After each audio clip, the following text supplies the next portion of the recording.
Keep our fingers crossed. Looks like it's on. Are you seeing it? Yep. It says live streaming up in the corner. Oh, yeah. You see it on. Oh, yeah. On the. It's your 12 o'clock.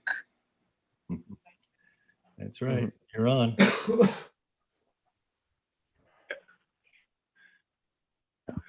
Okay. Yeah.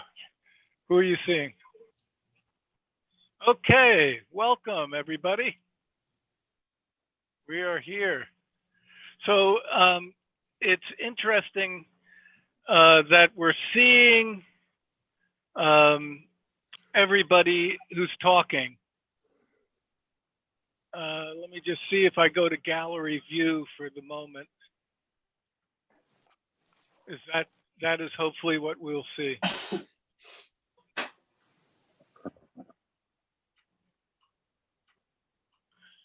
Now we've got a 20-second lag between what we're putting in and the actual live stream.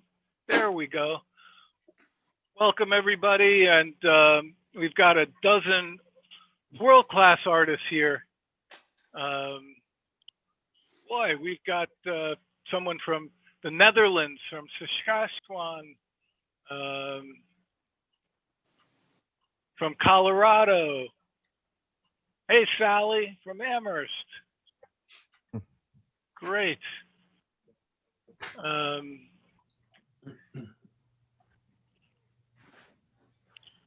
Heather, good morning. So we just give it a minute or two for people to connect and sign on, and we'll all say hello.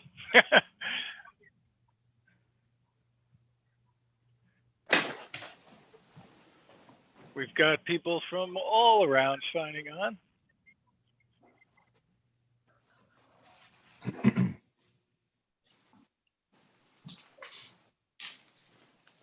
People are continuing to sign on. Are you guys seeing that in the chat? I don't. No. But if you click on chat, you will. It's probably just on the YouTube channel. I suggest you don't look at YouTube while you're doing this. It's very confusing because it's a 20-second echo. That's what I'm hearing in my headphones, so I'm trying to not pay attention to it.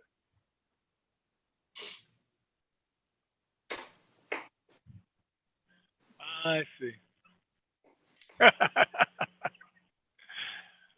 Okay, so this is what's happening, folks. I have you all on gallery view at the moment as people are signing in, so they can see each and every one of you. And whoever speaks, your little box gets a green light around it. And as Tom mentioned, once each of you start doing your presentation, I'm going to put it into your particular single view, the speaker view. But I want to give it another minute or two for see if anybody else signs in. Got people from California, Ohio, number from Canada, British Columbia, Washington.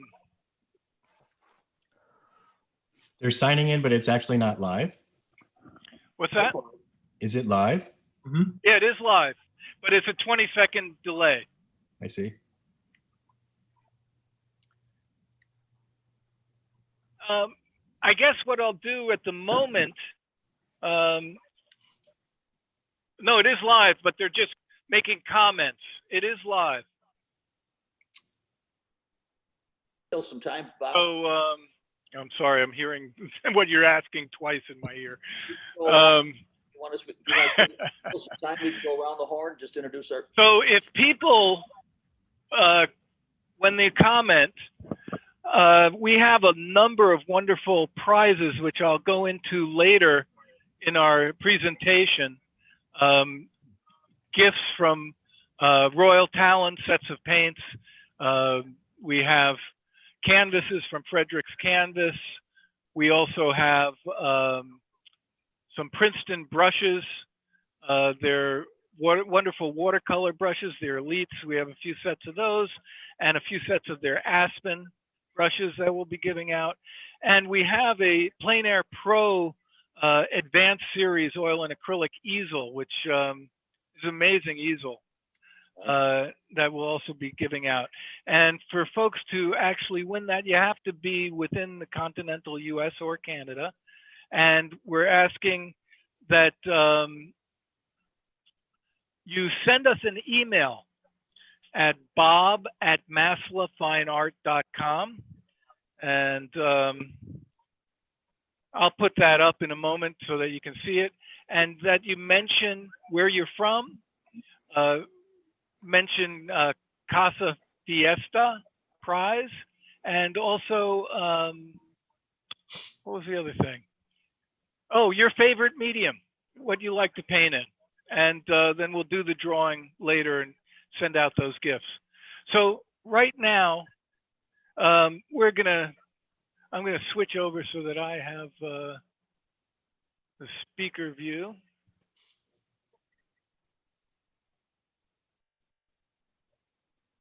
Hey, Liz and Mike, great to see you. And Phyllis, so many people. I'm really happy that people are signing in and showing up. So what Monica and I would like to do is offer a toast. I think we could all use that to bring in a new year. All right. Monica? I just wanted to toast us all. And I should mention, excuse me, folks, to those of you out there, this is my wife, Monica Levine, who is the brains of the operation and the heart. And so I just want to introduce her because it wouldn't be happening without her.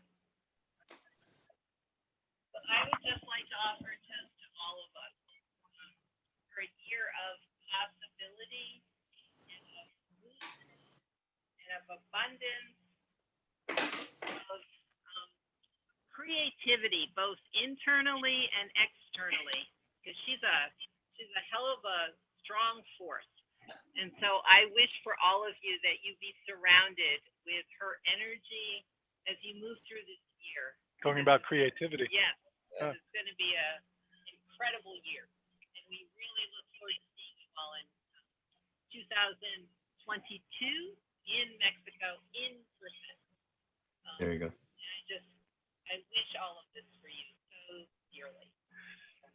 And in Mexico, when we do a toast in Boca, there's this kind of fun toast that everybody does.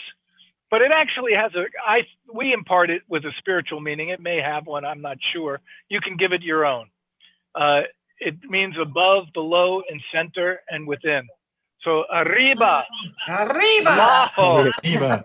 el centro, el entro, El centro. to the center and within. May we all be blessed with good health, happiness, and more love in the world. God knows we need a lot of Yes, that. yes. Amen. And here's to you guys for doing such a wonderful job Okay. there. Cheers. Yeah, to that.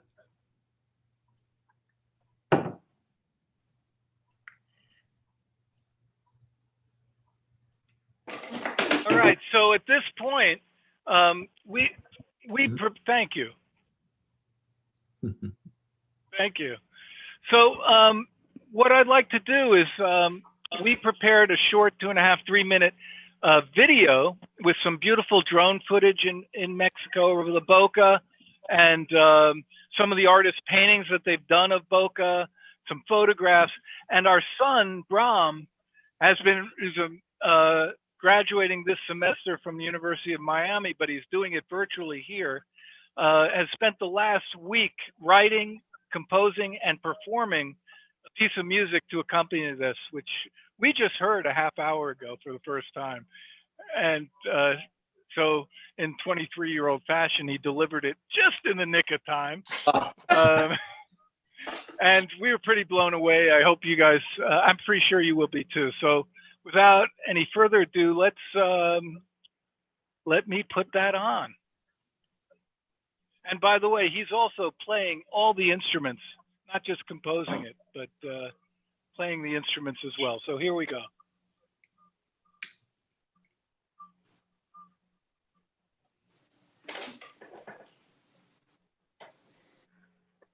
Let's see, view.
Are you guys hearing the sound? No. Oh, Oh my gosh. Hold on, redo. Oh, he just came up and told us. I am so sorry, folks. I'm going to redo that because that's half the effect. Please do. Yeah. I was just going to start singing. Mm. I'm sorry for the technical difficulties, people. You know, I'm not a techie, I'm a painter, but we're doing the best we can. I thought it was just me. I was getting no sound. Okay, thank you. Sorry about that.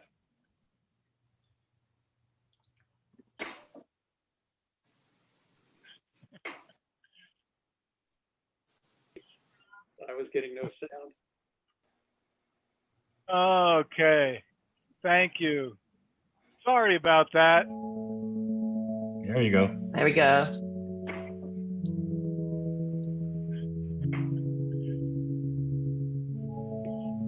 I was getting no sound.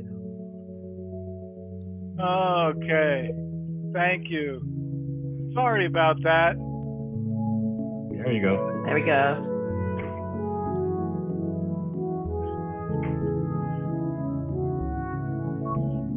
I was getting no sound. Okay, thank you. Sorry about that. There you go. There we go.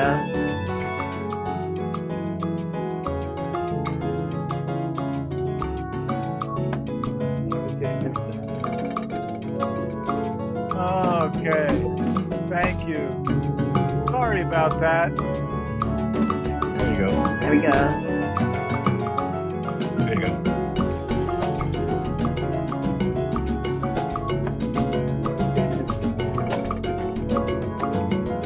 Okay, thank you. Sorry about that. There you go. There we go. There you go.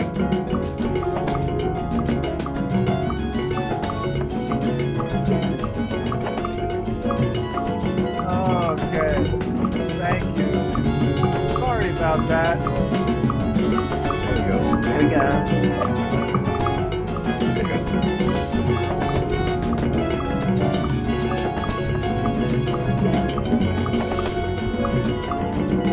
Okay. Thank you. Sorry about that. There we go.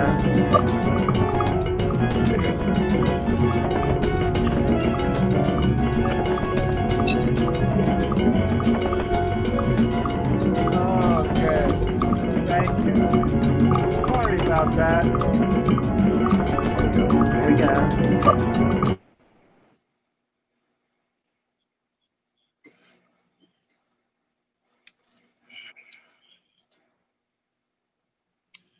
So, folks, I just stopped it because we're having a loop here happening. Technical difficulties. I'm going to play it at the end once this loop is stopped. I really apologize. So, We're all learning this, Bob. Yes. Yes. There I you thought go. it was great, and the music was fabulous. It got me all excited. Yeah. Yeah. And the loop was a little touch of Philip. I've never been Glass there. sampled. yeah, I did. Sorry about that. All right, so we'll play it towards the end. It really is amazing. I'm sorry I butchered that with my technical ignorance. It looked good and it sounded great. All right. Did. All right, so give me a second. I'm going to try a different share screen. Try something here.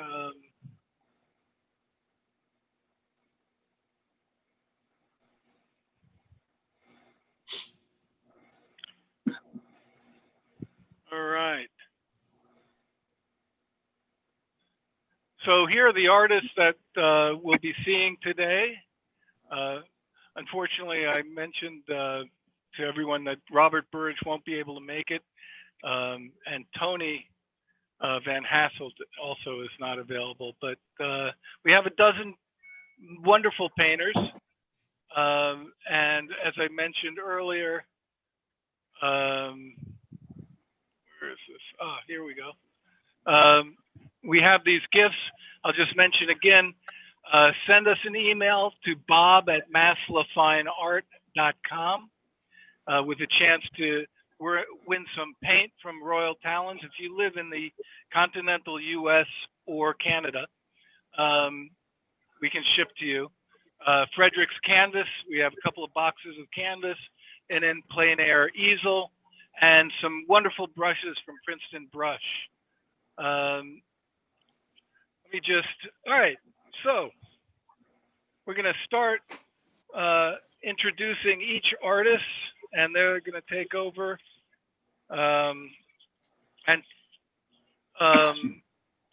Also, I wanted to mention, oh yes, we've extended the discount on the virtual workshops till January 31st. So the price that you'll see on the website that says pay by January 18th, we've been having trouble with our PayPal. It's been a week of technical craziness, let me tell you. We are extending the discount until January 31st. The only way to reach us with PayPal is actually to PayPal me directly at bob@masslafineart.com.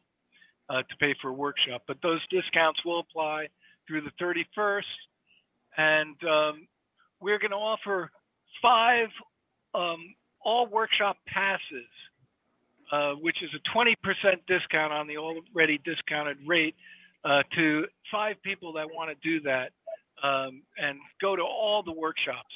It's a great deal to study with each of these amazing painters, and so I'm just going to talk briefly about my workshop, which is the first one, February 1st and 2nd. It's a 2-day workshop.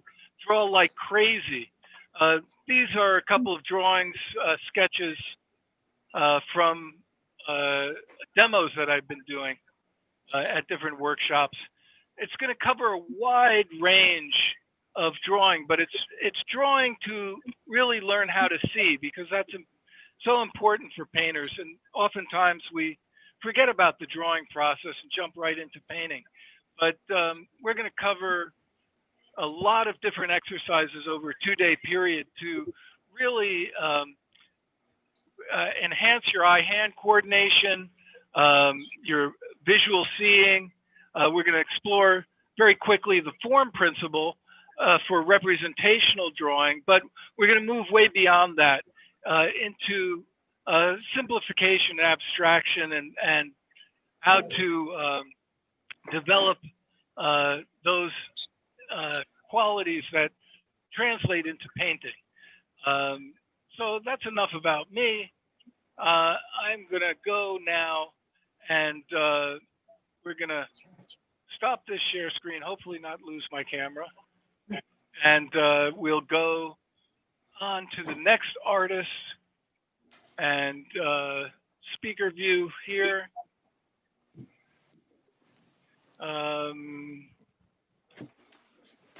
So the next artist up is Tom Lynch. Tom is teaching a watercolor class, plein air painting indoors with the Casa in mind. And Tom, he's one of the all-time, how to describe Tom has been doing workshops and painting in watercolor for many, many years. I don't want to say to embarrass you how old you are, Tom, but Tom has been around for quite a while teaching and painting wonderful watercolors.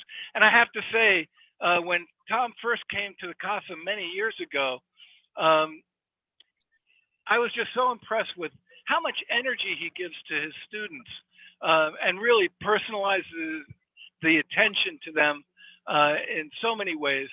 And well, I'm going to just hand it over to you, Tom.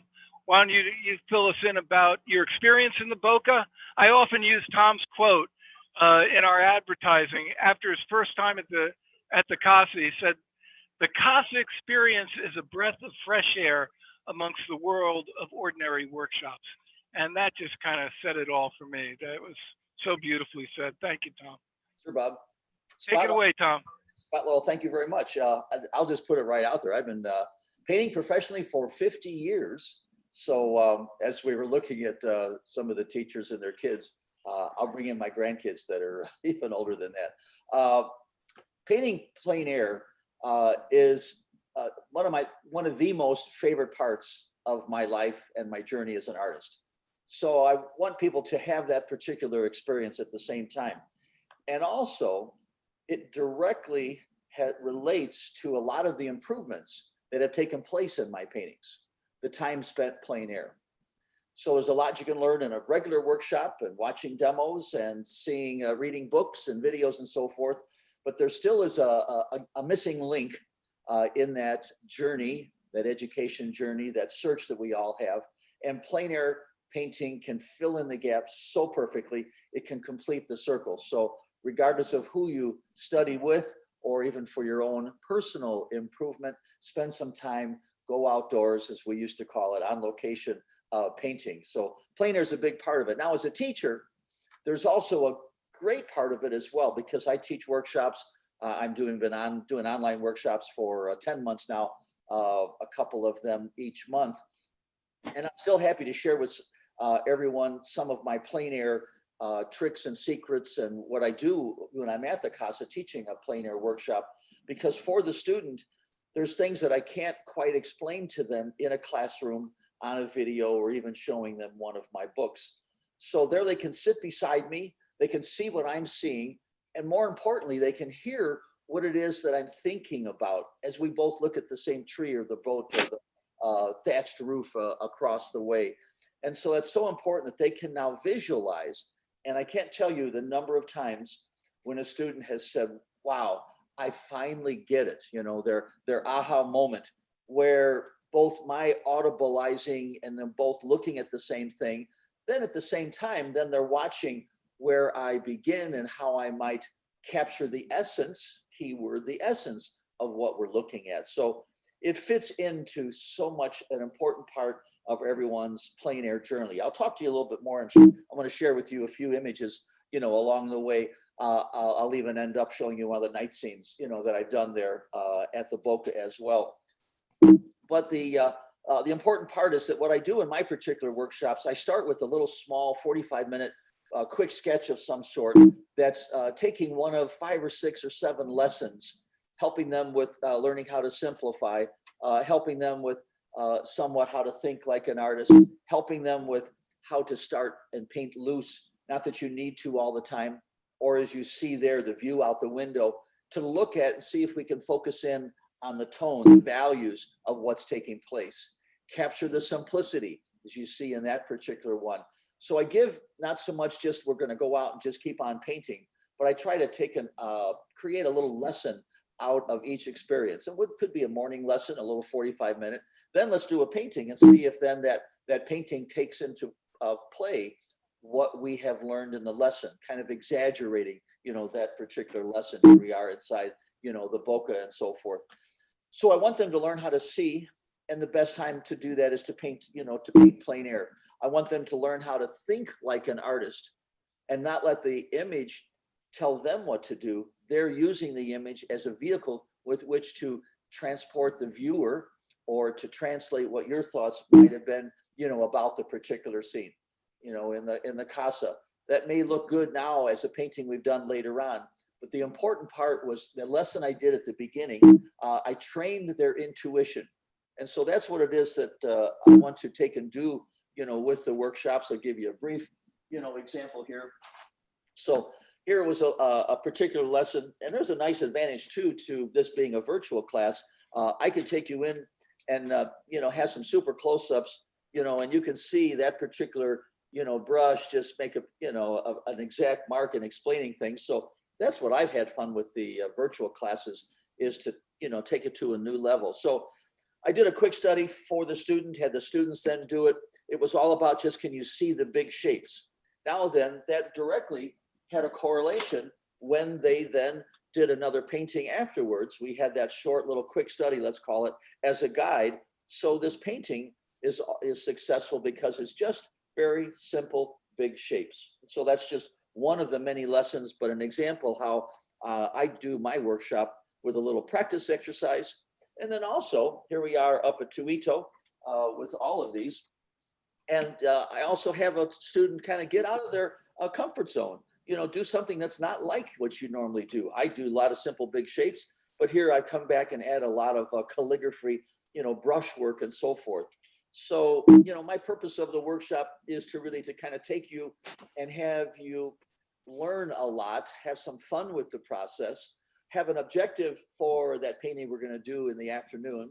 And then at the end of the time, whether you know it or not, you're going to be a much better painter, because I'm training your intuition so that when you're on your own, or you're in the studio, or you're doing a studio painting, what we've done plein air is now going to be that subconscious, that intuitive reaction that you're going to apply to paintings that you'll do later on. So it isn't always about the end result, in the class. I have a lot of fun with them. I like doing it. We've got some gems, of course, but that's that pure quality coming right from the heart through the brain and getting to the brush, getting the brain out of the way and let the heart do the painting. So what I look to accomplish for you and for me is to have someone give you the ultimate compliment. That painting is simply elegant. And that's all because of the plein air painting time that we would spend. So that's what my workshops are like. That's the fun I have at the Casa. And as I said, what a breath of fresh air amongst many workshops that I've taught at and I've been a participant in. It really is the thing to do. So Bob, thanks for letting me have a moment to share with everyone my thoughts about plein air painting and my process that I do in my workshops. I look forward to returning. Back to you, Bob. I think anyway. I'm going to leave you with one of the night scenes that I take in. We have done even there at the Casa. Thank you, Tom. Sure thing. Yeah, I didn't realize I'd muted myself. That's all right. Listen, Oh yeah, I remember this night scene in the Boca. There you go. You got it right. Yeah. So I'll leave with that. Thank you, guys. And thank you, Tom. Tom's workshop, Virtual Fiesta, will be February 5th, 6th, and 7th. So check it out. You can find out more information on our website, ArtWorkshopVacations.com. All right. I'm going to add one more thing, Bob, if I could. Go to, there's a YouTube. I just got two different YouTube videos I've created.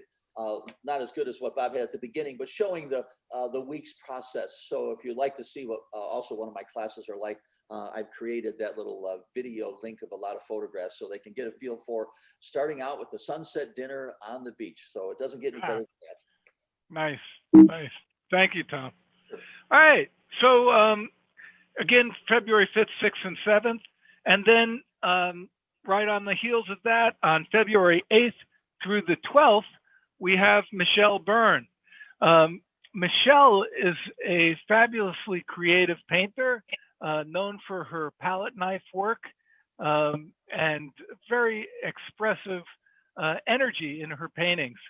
But I'll let Michelle tell you more about what she's doing, and well, take it away, Michelle. Okay. Well, I've not yet been to Boca, so I'm really disappointed. I was supposed to be going on February 6th and flying from Santa Fe to Mexico, and I was so excited. So I'm disappointed, but I will be back next March. I believe I'm scheduled to be painting there on location, and I'm really looking forward to that. But I'm going to be teaching next month, and this will probably be the first time I am a plein air painter, but I'll be painting from images that Bob's going to send me. So I've never painted paintings where places I haven't been. So it'll be a challenge for me as well as my students. But my work is all about storytelling. So what I teach is how to create a little value study and create a story with my figures through composition and through the figures. And so that's part of the very beginning of the class. We'll be doing these little thumbnails and creating a story, a very small story on a 4x6-inch index card.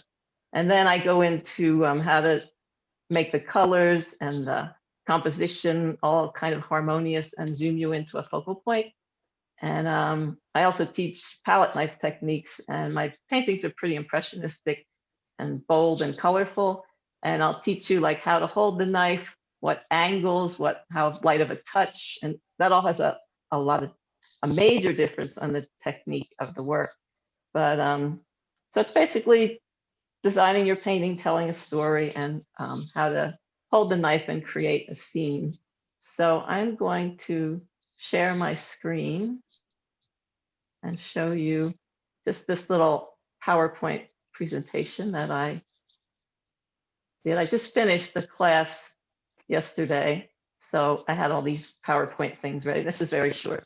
So first of all, I teach you how to make your story with a value study and a thrust map on this little 4x6 index card.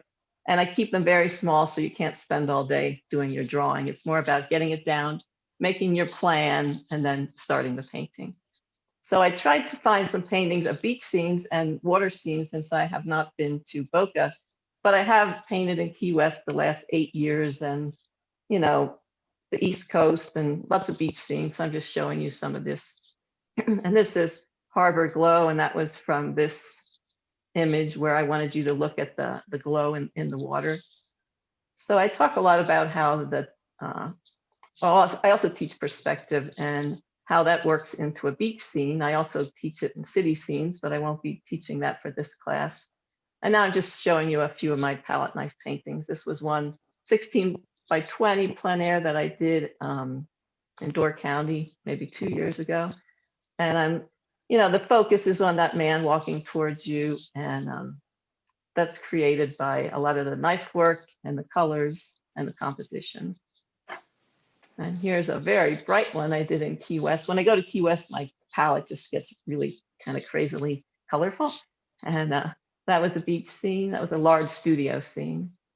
And I also teach just lots of ways to hold your knife to create different things, like those thin poles on the boats and the wires. They can all be done very easily with a knife as long as you have thick paint. So that was a plein air. I also teach how the figures can just be big dark blobs, but they're going to read like figures if they're the correct size, the correct shape, and the correct color. So that is a big part of my my teaching, is to create believable shapes of figures. So mostly I think in my classes, I have a lot of fun. I was really resistant to teaching online. I've only done 2 so far, but each one gets better and more fun. And we create this bond with these 10 or 12 people that I have in my class. And it's been really fun. And I've developed this technique of my thoughts come out of my mouth. So as I'm demoing, I'm just saying everything I'm thinking, no matter how crazy or bizarre it is, about what these people might be talking about or thinking, or what their body language shows. So it's a really fun class, and I hope some of you can join me. So thank you. Thank you, That's it. Michelle.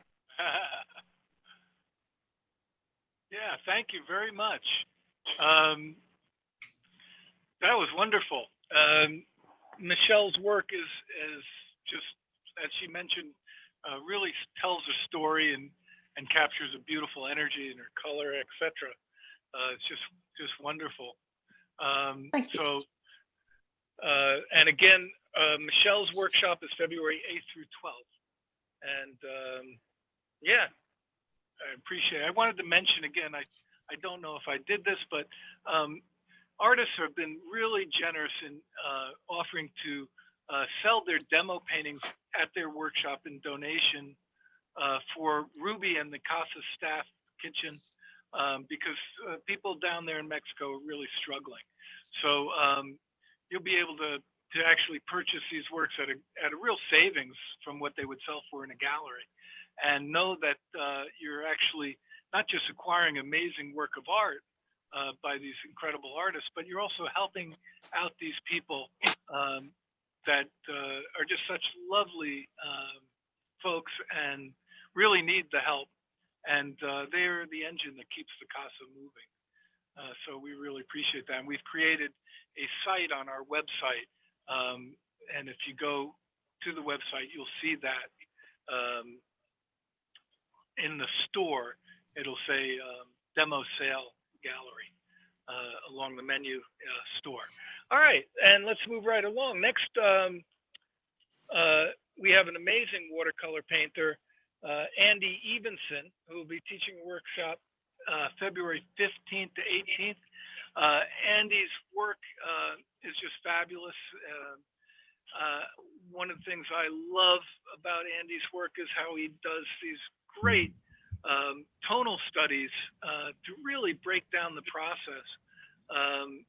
Something I do in my work, but the way Andy does it just with really two values in the white of the paper is just so minimal and beautiful, and that translates really nicely into the finished painting.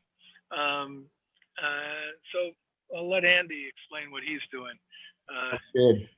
Yeah. Thanks, Bob. Yeah, just like what Bob said there, the gist of my workshops kind of boils down to, if you're trying to loosen up painting, it's important that you find big shapes. And I use those 3 value studies to, particularly with watercolor, when you can take advantage of that fluidity of the medium by mixing big puddles and grabbing a big brush and painting big shapes. They really come in handy. I'll echo what Tom said about painting outdoors, how important that is. But I actually, I find it difficult to teach plein air because there's so much just reacting as the scene is changing going on. It's fun to be out there, with a group, but trying to put out all these fires of all the students trying to paint a scene and get around to them is a bit difficult. So in my workshops, I kind of do a combination of studio and plein air work. I'm going to show a couple examples here of what Bob was talking about, these kind of lessons. These are the things that we'll do. And I've already chosen about 6 or 7 scenes from the Casa. So we'll all be painting from the same reference material online. But I try and find a nice big connected shape with a middle value. Like I said, that's all about simplifying and making sure your composition works better. And then we kind of go back and forth between the value study to the color version. You'll watch me do the first step, and then you'll do the first step on the value study, and then you watch me do the first step in color, and then you'll do it. So it's a lot of hand holding, real easy and fun. And it gives you a process that you can take home with you and practice. Everybody wants to paint looser, but painting loosely isn't just painting fast. Okay. You need to have a really good plan in your head of how you want to attack that scene. And that's what those value studies give you, taking all that visual information from the subject, if you're, outside the scene in front of you, or that reference photo, which can sometimes, in many ways, is even more difficult because the photograph captures everything and freezes it. So you just kind of find yourself picking away at all the small details because that scene's not going to change. So it's hard to, take a reference photograph and do a nice loose fresh painting from that. And I think if you can use a value study to kind of keep you on course to painting bigger, simpler shapes, that your paintings will look more like paintings and less like renderings from a photograph. So that's really what I teach. I'm going to screen share here and show a couple of my paintings here. If that's all right. Are you seeing this okay? Oh, yeah. So this is, you said speak to the Casa experience. I've always been able to, I think I've been down there 3 times now, Bob. Yeah. 2 or 3. And, obviously this isn't a Casa painting, but this is a big reason why I love to go. This was literally taken out by the window of my plane as I was flying down to the Casa to teach last year, just to remind myself what I was leaving behind. And, I like winter. Quite a bit. People who follow me on Instagram and stuff, I like painting winter, but I always tell people these Minnesota winters are 5 months long, and after a couple months you can go down and hang out on a beach and eat some good food. And there's a day, Bob does such a great job running these workshops where you can there's a siesta time in the middle of the day where we get a break. There's a day where there's no class at all. We just kind of take a boat and go to a little private beach and hang out. And those are the best workshops, I think, when you're, it's hard to paint when you're just stressed all the time about getting all this done in 3 days, 4 days, and get back home and learn as much as you can.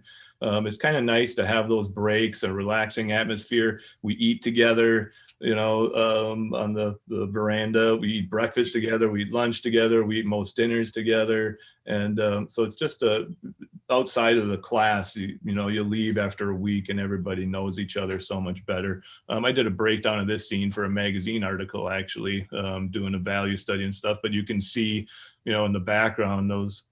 One of the big things I try to get in my work is a nice combination of soft edges and hard edges, and using softness and cooler colors or whatever in the background, and then using crisper colors in the foreground. And you can kind of see that happening in this reference photograph, and making sure that your contrast and your activity is at a good spot, to draw the viewer's eye, draw their attention.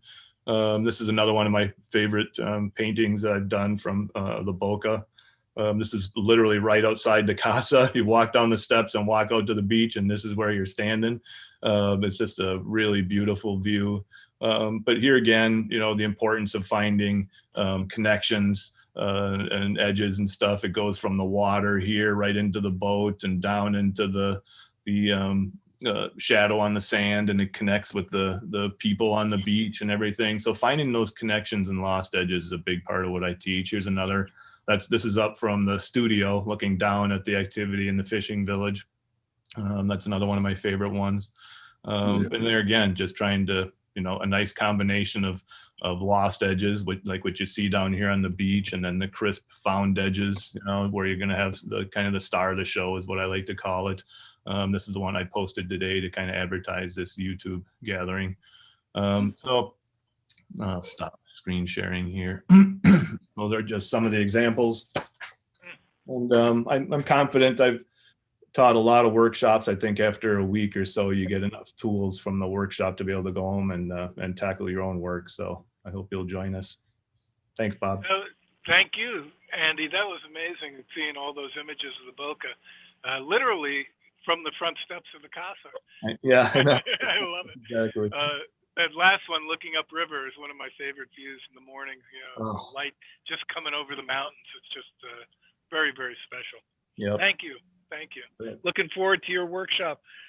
Andy's workshop is February 15th to the 18th. And he'll be back along with everybody here in 2022 in Mexico. Next we have up is Dave Santaganus. His workshop is February 22nd and 23rd.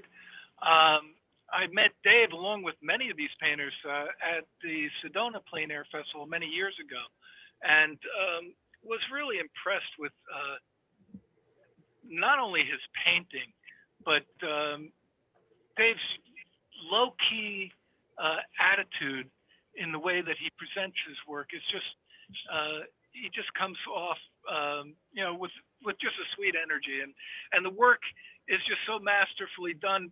Dave recently won Plein Air Magazine's Plein Air Painter of the Year award, which is a big accomplishment. Again, his workshop in capturing the atmosphere of Mexico, learning to paint atmospheric landscapes. I'll let Dave tell you about it. That's February 22nd, 23rd. Yeah, thank you, Bob. Appreciate it. Can you hear me okay? Yeah. You got me? Really appreciate it, Bob. I loved my experience at the Casa. One of the most unique workshop experiences I've had. And I think the other artists will talk about it too, that, it started with me crossing a river to get to the studio. It was just fantastic. It's so unique. What I'm going to be teaching February 22nd and 23rd, 2-day workshop. And the way I teach, I start off with a slideshow presentation. And I'm going to just give you a quick taste of it. Let me share my screen here. Give me 1 second. And so a lot of my workshops deal with capturing atmosphere and how to achieve atmospheric effects through color relationships.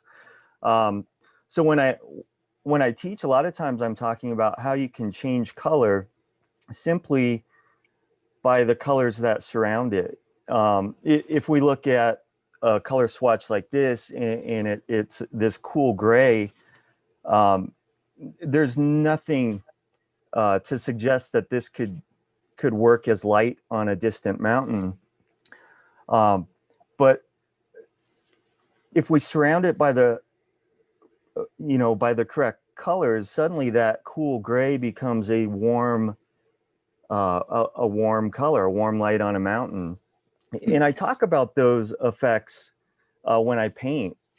And one of the things I do when I paint is I lay in those shadow shapes all the way through a painting and develop that atmospheric structure right from the start. And in doing that, you're able to create design, you're able to manage large shapes, and that's the heart of the design of a painting. So that's kind of my approach to teaching. And when I teach the 2-day workshop in February, I'll start with a slideshow and I'll elaborate more about that. And then we'll start painting. And I really teach indoor the same way I teach outdoors. I'm analyzing the landscape exactly the same, whether it's from a photograph or from the landscape itself.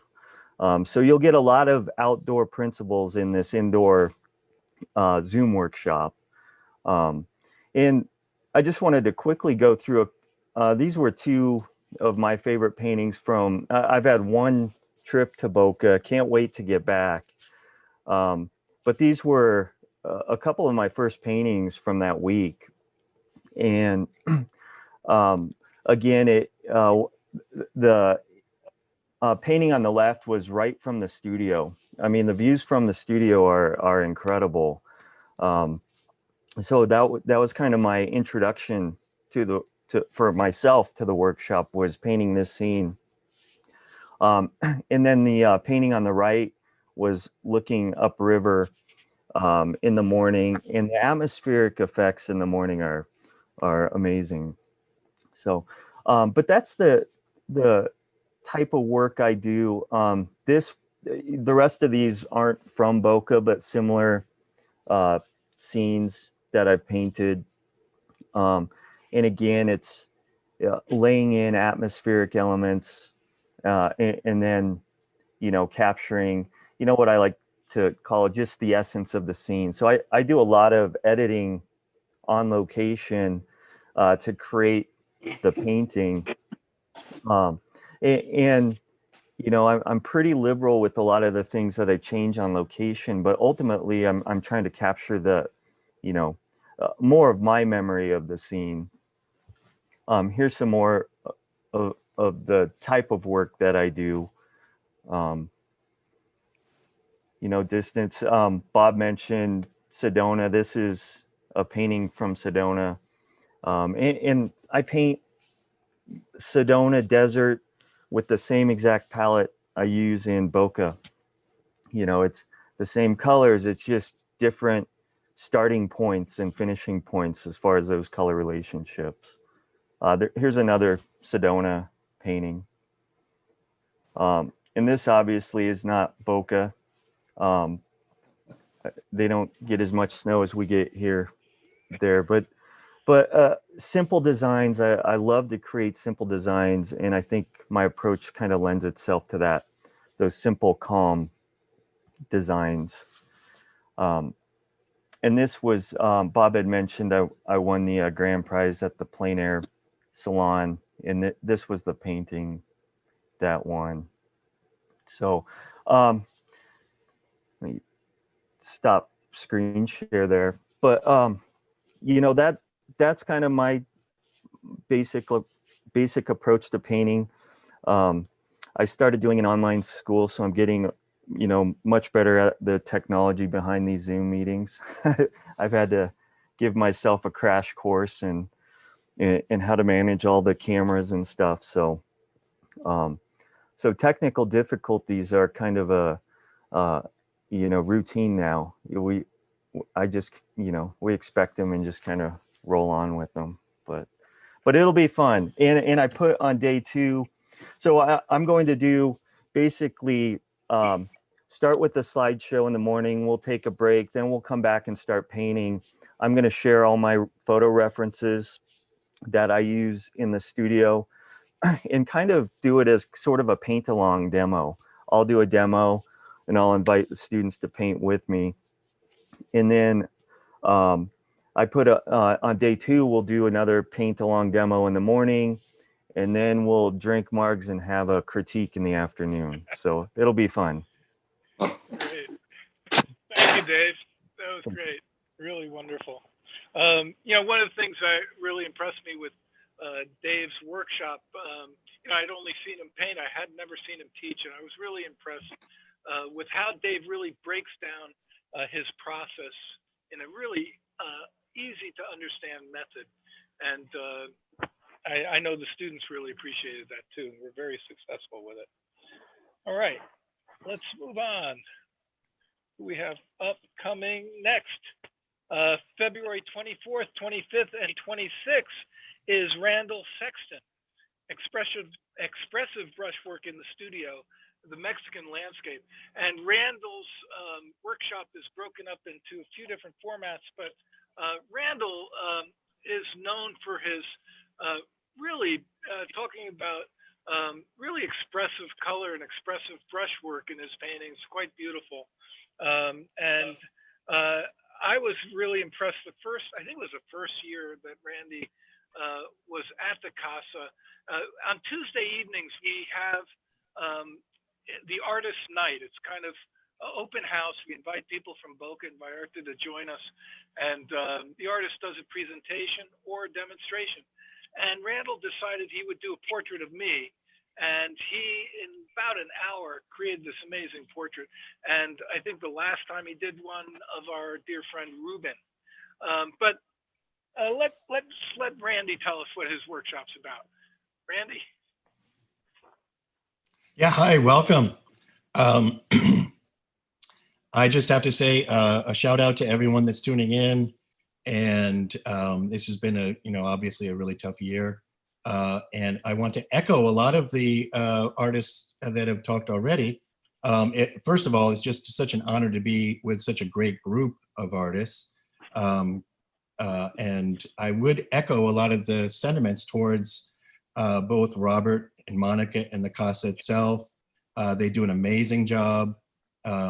Just really echoing what Tom, his line about it's a super refreshing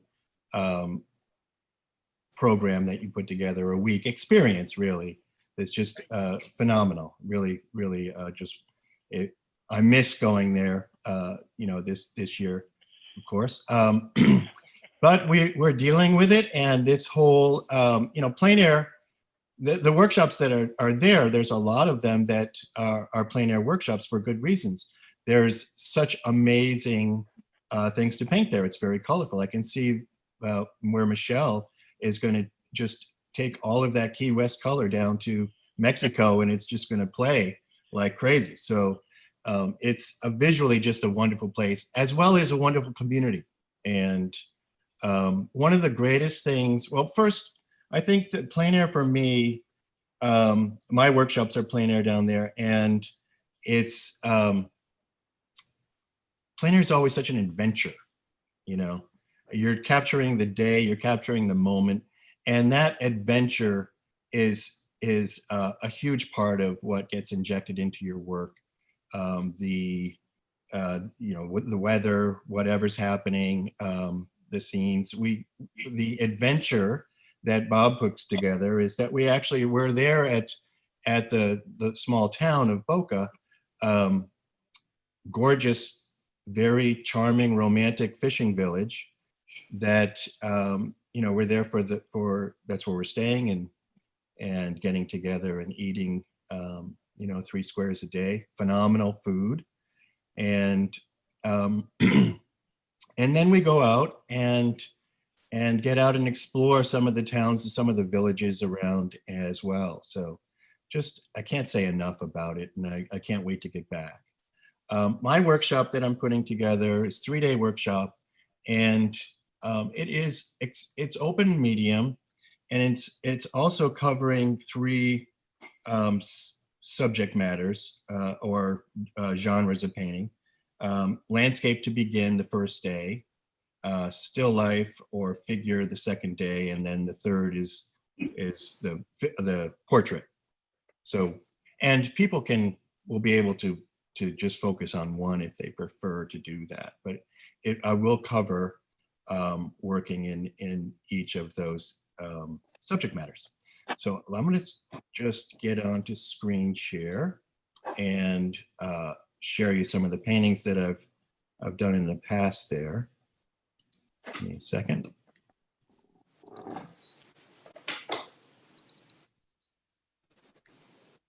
Oops.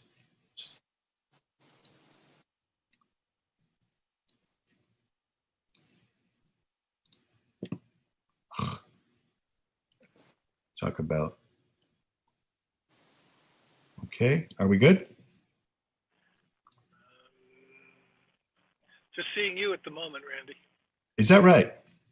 Yeah. Well, that's not right. Click your green share screen, and then. I thought I did. Then pick the particular screen you want to share. Yeah, I thought I did. Hit OK. Are we good? Here it comes. Yep, there you go. Okay, sorry about that. Yep, technical difficulties, but we're back. So this is a painting that I did after coming home. This wasn't actually, I don't think. No, this was on location. Looks like you might have added the figure later. In Tuito, little town of Tuito. Gorgeous little town that's up just, up in the mountains. Good place to draw. I have to refer to you, Robert, on, is it Ricea? Ricea. Ricea. A mother lode of different type of tequila there. But it's a gorgeous little town, a wonderful square. We do go to a botanical garden, which you saw in the intro little video there. That's just fabulous. I couldn't find a couple of the other paintings that I had done images of them, but this was an orchid. Those blossoms are probably 8 to 10 inches big. It's just a gorgeous place to paint. Just up from the Casa, looking back towards the valley. And another one from Tuita. And a painting from just around the corner, looking across the beach. So I would echo a lot of the way that I think many other teachers teach, is that I do try to focus on large shapes and simplification, and playing with a lot of play between soft and harder edges, as well as trying to create more atmosphere. I think that's what I focus on as an artist. So that's what I try to pass on. This is not my painting, of course, but one of the wonderful things that is part of the week is that we're able to travel into Puerto Vallarta and go through some of the galleries there, do gallery tours, and spend an afternoon or an evening wandering on this, around the streets of Puerto Vallarta, which is awesomely fun. And this is Ruben. He is a luminary figure there in Boca, and I did another portrait, which will be the one of the aspects of the workshop is either portrait or figure. So if you're not familiar with that work of my own, I've got a couple of images that are examples of what I do. So we will be working from reference, and but I'll be doing demos each day in each with each subject matter, and then we'll be working from some of the reference that I put together for you. Still life, an example of my still lifes, basically, showing that pretty much anything can be subject matter, even the kitchen sink. And that's kind of where I will stop this. I think I'm back to my regular screen here.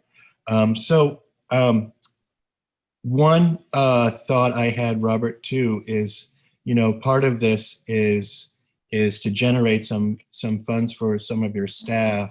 And I would love to do as part of a demo, as well as part of donation painting, is a painting of some of the people that work there, like Ruby. Would be great. So if you could pass on some photo reference for her, that would be wonderful. And I thank you. This has been just such a pleasure. And we're dealing with this in the way that we're forced to move into working more with technology, even being old school painters, is a great challenge, and it's fun. I'm enjoying it. I have a class that I'm teaching online myself now, and I'm learning a lot myself. So kudos to this whole way of dealing with this year. Thank you, Randall. That was great.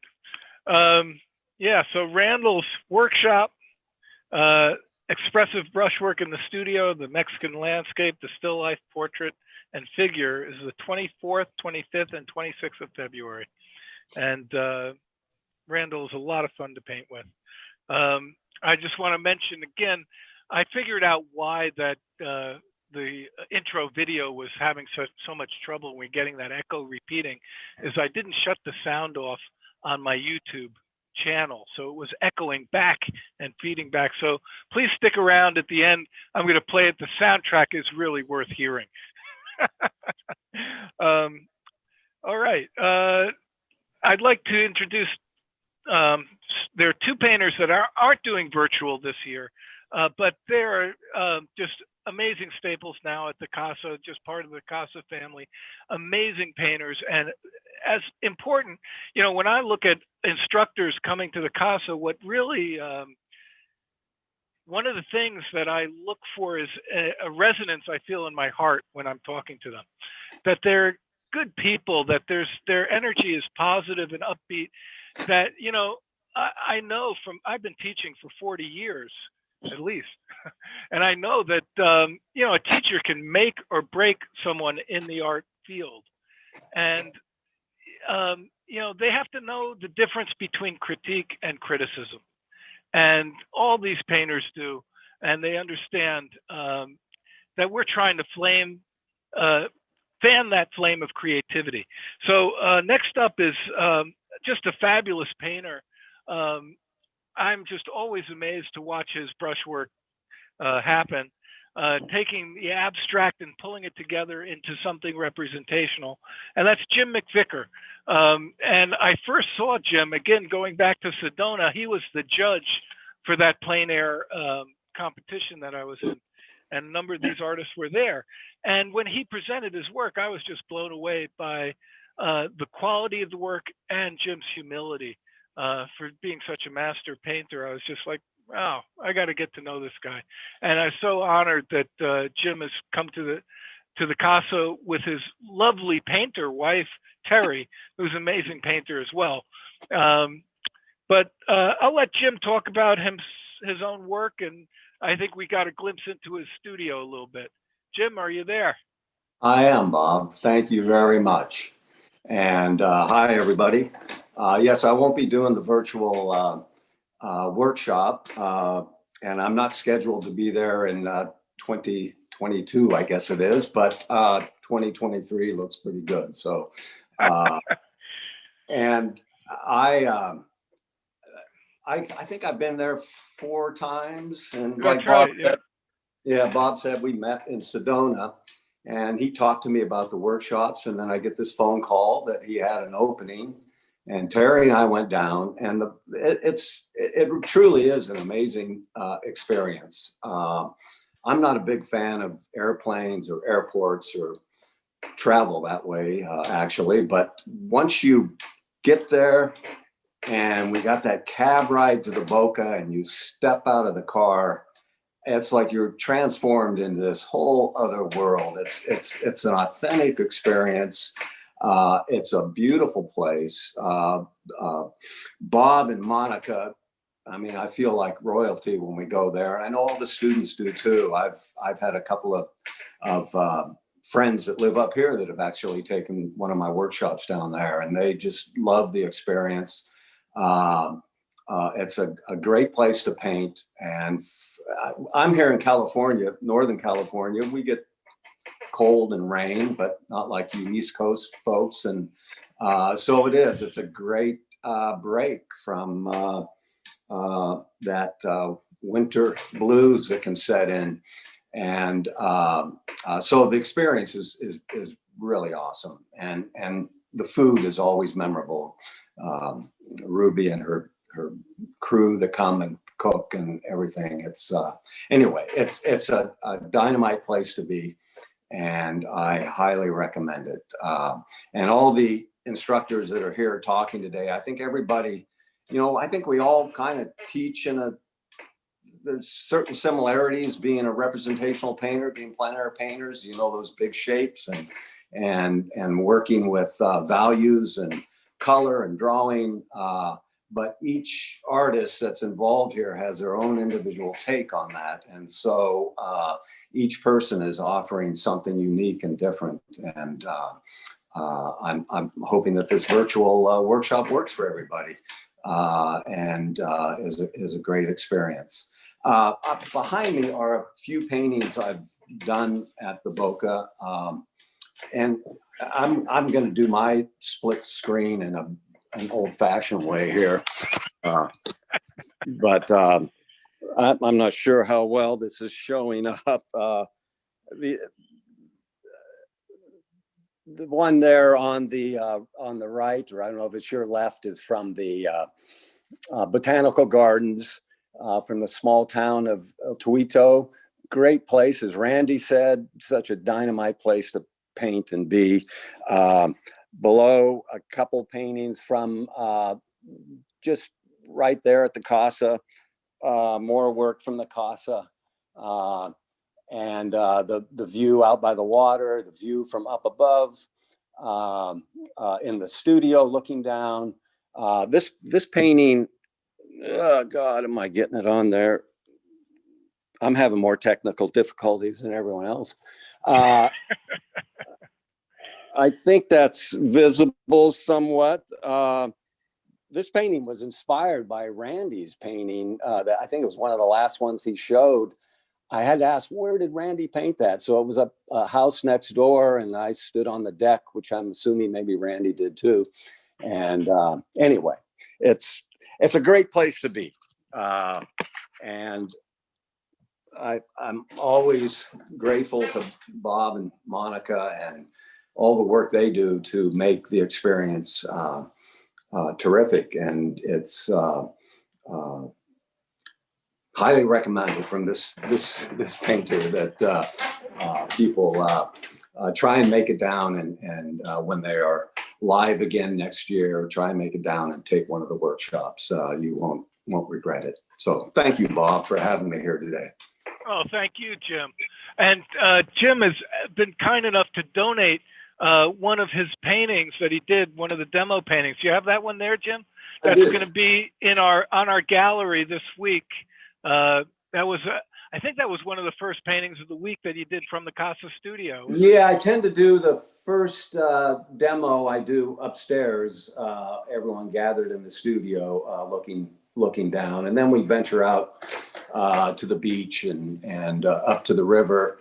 As everyone knows, I mean, there's so many great views and opportunities, subject matter, from intimate stuff to more broad views from the town, which is very colorful. Walking through the streets. Last year, I did a street scene. I'd been wanting to do that at the Boca and haven't done that yet. So that was excellent. It was hot, but I found a shady spot. I have that painting in my studio here in Massachusetts. You gave it to me as a birthday gift. Yes. I really appreciate that. Yes.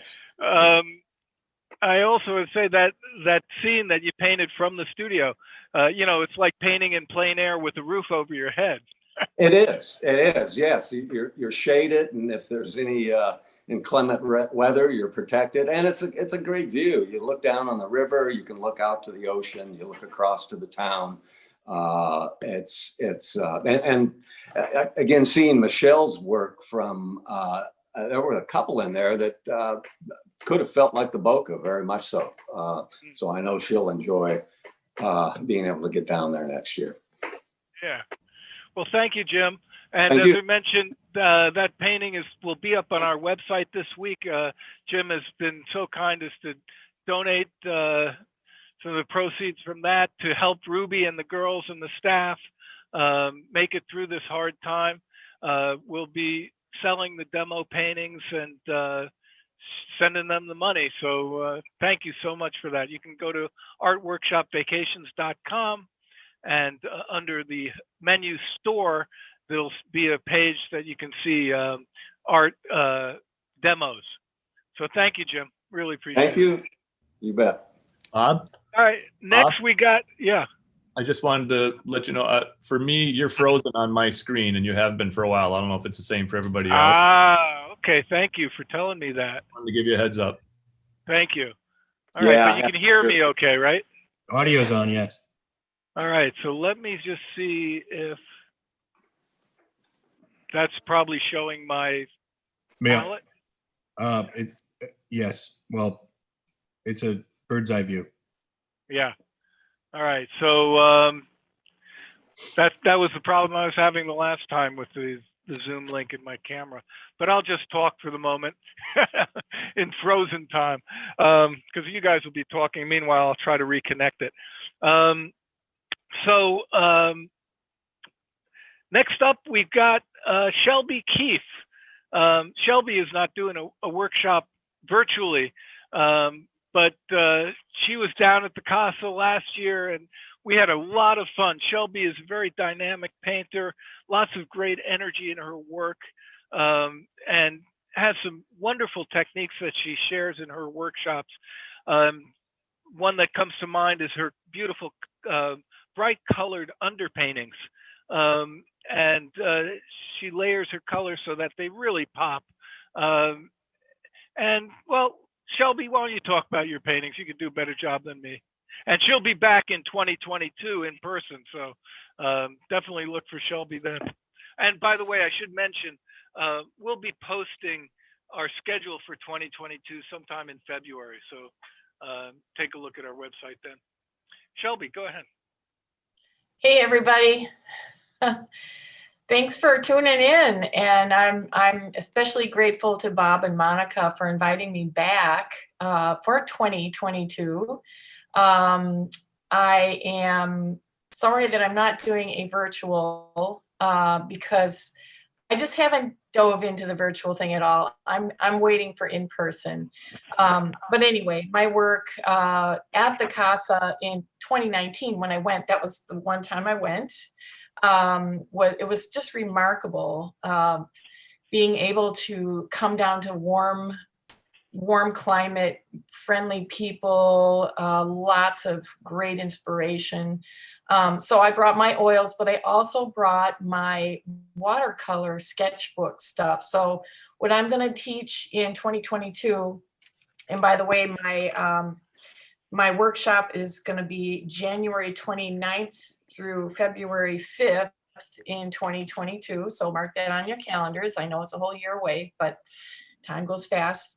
I am going to be also going with the flow with everybody. So I will have my oils and teach my standard acrylic underpainting and oil on top, but I'm also going to be bringing my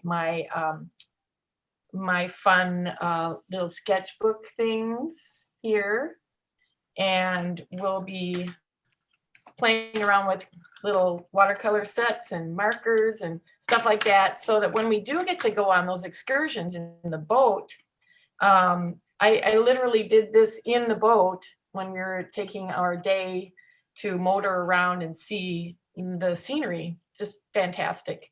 But I'll just show you real quick on my screen. Let's see, here we go. Share. Here's a close-up of some of the sketches that I did at the Casa and the surrounding images, and we'll just play around with, fun, quick little studies. Very, very rewarding and fun to do without dragging all of your stuff. Maybe when we go to the village, we just bring our limited art supplies and not the whole thing on our backs and all that. We'll go with the flow, like I said, going with the flow. But the first day at the boat, I did the demo up there in the studio, and this is what you can see from the studio balcony. So this was my demo from then. And then we also went to the botanical garden, and I was able to enjoy the color of the botanical garden. While you all are watching, you can watch my demo, or you can set out and paint on your own at the garden. It's just totally go with the flow. Just a remarkable experience, nothing like it at all. And I'm going to quick throw something on screen here. There's what I'm working on now, which shows I like doing everything. I'm doing this painting of something I'm going to be submitting to a competition, Oil Painters of America. So I'm all over the place with what I like to paint. So that's what's going on for me. And speaking of Ricea, I picked up a bottle of Ricea, and that was what, 2019 in January. I still haven't gone. Look at all that I have in there. So, that's because it's so powerful. And here it is right here. Cheers. Thank you, Cheers. everybody. Thank you so much. Thank you, Shelby. Cheers to you. That's great. For those of you who are not familiar with Ricea, because it's not available here in the States, it's actually a form of agave plant, which is what tequila is made from. It's a green agave as opposed to a blue agave. And it's only made in the region around El Tuito, the mountain town that Ruby and the kitchen staff take the bus from every day, 45 minutes to cook for us. They're there and have breakfast ready at 8:30.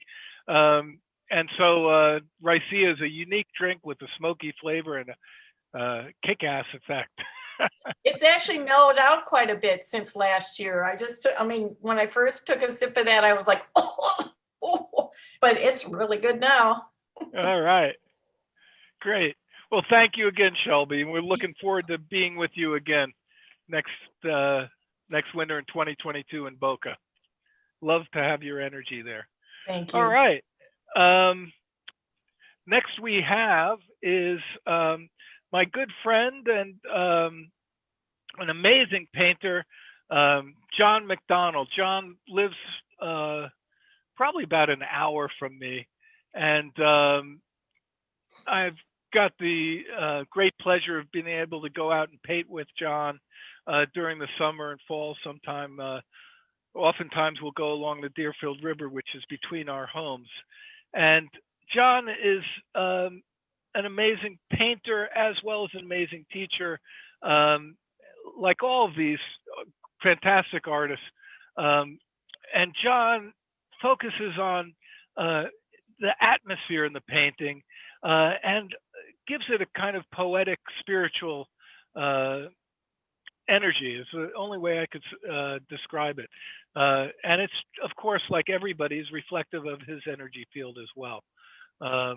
Just a beautiful person. So, John, I'll let you take it. Your workshop is March 1st through 5th and is a 5-day workshop. John, take over for me. Hi, Bob. I think I'm unmuted. I'm not appearing on my own screen, but as long as you guys can see me. Can you see me?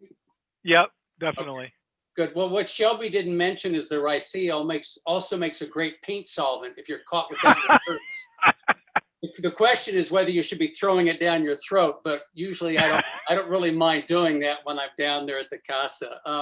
You know, Bob, I think my first time there was 6 or 7 years ago, and I have to say, you guys run such a great workshop. It's my favorite workshop venue. But what I have noticed over the years is, and each passing year, I feel more and more honored to be part of your group of artists, because you keep getting the best people. Each year you invite another star, and I'm thinking, wow, I would love to take a workshop with her. I want to take a workshop with him. So anyone who's tuning in, you can take a workshop with any of these people, and you're going to go home really with your work energized and with lots of ideas, because I'm really honored to be among this group. Let me just I'll share my screen quickly. I sometimes feel a little bit like a fish out of water, because at heart, I am and have always been more of a tonalist, the tonalist being the landscape painters popular in the late 1900s, 20th century, and like George Innes and a Homer Dodge Martin and J. Francis Murphy. And I have always been attracted to, just for lack of a better word, the pure landscape. So these are the kind of, these are all paintings I think I've done in the last 6 or 8 weeks. A couple plein air, a couple from photos. And lately I've been having fun being stuck in my studio because of the weather and the pandemic. I've enjoyed taking just small tonal thumbnail sketches that I've done plein air and doing a painting and inventing all the color and all the detail. A tiny little sketch. That's been a lot of fun. But going to the Casa is to be going from a tonalist to thinking and trying to think in terms of just brighter color and painting objects and buildings. And so these were small demos I did over the course of my, I think 4 or 5 times I've been at the Casa. It's easy for me when I'm teaching to identify with people being out of their comfort zone, because I'm often out of my comfort zone when I'm down there. Given the light, the incredible light and atmosphere, this was actually not plein air. This was a piece I did on the way back in the studio, as is. Up, I just quit that. I shouldn't have done that. Let me just quickly get the last two up here, and get that one as well. One thing you'll find at the Casa is just you fall in love with the light and the water. So I came back just entranced by the motion of the waves, the light on the waves. There's always stuff to work on there. If you like buildings and people and bright colors and pure landscape, the seascapes, there's so much to work there. It's just terrific. So I look forward to going back there next year. That will be wonderful. In terms of the online workshops that I've got coming up, I think this will be my 4th or 5th online workshop. I have to say, I have been pleasantly surprised at how well they've gone and how pleased a lot of the participants have been with them. It could be because our expectations were so low at the beginning. The first workshop I did online was through the Pennsylvania Academy of Fine Arts back in June, and I was ready for it to be an unmitigated disaster. And it really turned out to go so much better than I thought. Within a very short time, I would come into the studio and log onto Zoom 20 minutes early and find half the class already on Zoom chatting with each other. There was a bonding there that I thought would never happen. So that was an awful lot of fun to discover that. A lot of people have said they preferred being able to eat their meals at home. These are people obviously who haven't been at the Casa, because if you've been at the Casa, the food is so good. You would much rather be at the Casa than eating it. But and a lot of the people commented that it was nice to be able to have the full complement of their materials in their studio. One of the things I point out at the beginning of usually my workshops, trying to take the pressure off of people, is how artificial the workshop environment is. Most of us are used to working alone, and it's so unusual for us to be working shoulder to shoulder with 15 other people. Invariably, it triggers that darn internal judginess where you're comparing your work to other people's work. It's a tough environment in which to paint. And strangely enough, I think if you tend to be like me, more of an introvert and love being alone in your studio, there is something to be said for the online experience. The other thing that I found, and I'll just share my screen again, what surprised me is the difficulty of talking to someone about their work online. They're holding up an image to their camera, and you know the color is going to be inaccurate. You know you can't see the details. So what I have found that using some of my experience with Photoshop as an illustrator, what I ask people to do is take a photograph of the painting they want to talk about with a grayscale included next to the painting, and they email it to me. And within 2 minutes, I can pull it up in Photoshop. So what I'll often do in Photoshop is, while I'm talking and critiquing the painting, I can make changes to that painting in real time. I can change values. I can focus in on a small area of the painting if I want to. Just to be able to make certain points about something and maybe make a change in that. We've talked about color casts, and even selecting small sections of the painting. Well, what happens if you do this with the sky? So what I've found is that rather than having to describe what I'm seeing in their work and suggesting changes with words, I can make those changes in real time as part of the critique. Most people have found that to be extremely helpful. Often, sometimes, because what I'll say, well, I think you should maybe, bring those values closer together in the sky. When we actually do it, we find that no, that actually didn't work that well. So it's been a learning experience for me too. So strangely enough, I found that there to be some advantages of running workshops online. I don't like the technical learning curve. None of us do. We're artists, we're not engineers, or maybe some of you, are, but I think all in all, it's been a worthwhile experience, but I can't wait to get back to the Casa in 2022. So please, everyone, stay well, and please join us. Back to you, Bob.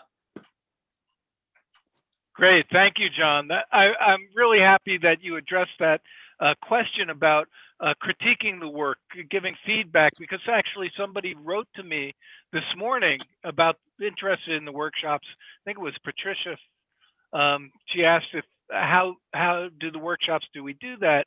And I'm glad that you went into detail. I know Tom does that, and I'm sure everybody has their own unique way of doing the feedback thing. And that's very helpful that you explained that. Thank you. You're welcome. All right. So John's workshop is March 1st through 5th. All right. Next up is Robert Burridge's workshop, the Viva la Fiesta. Are you guys seeing me? Am I visual now? Am I moving? Just a photo of you. Just your icon, Bob. Oh, interesting. Okay, hold on just a second. I think I thought I'd fixed it, but is that any better? Yep. You got me now? All right. Okay. I had to reboot my OBS. Anyway, so Bob is not able to be here today, but he sends his greetings to everyone.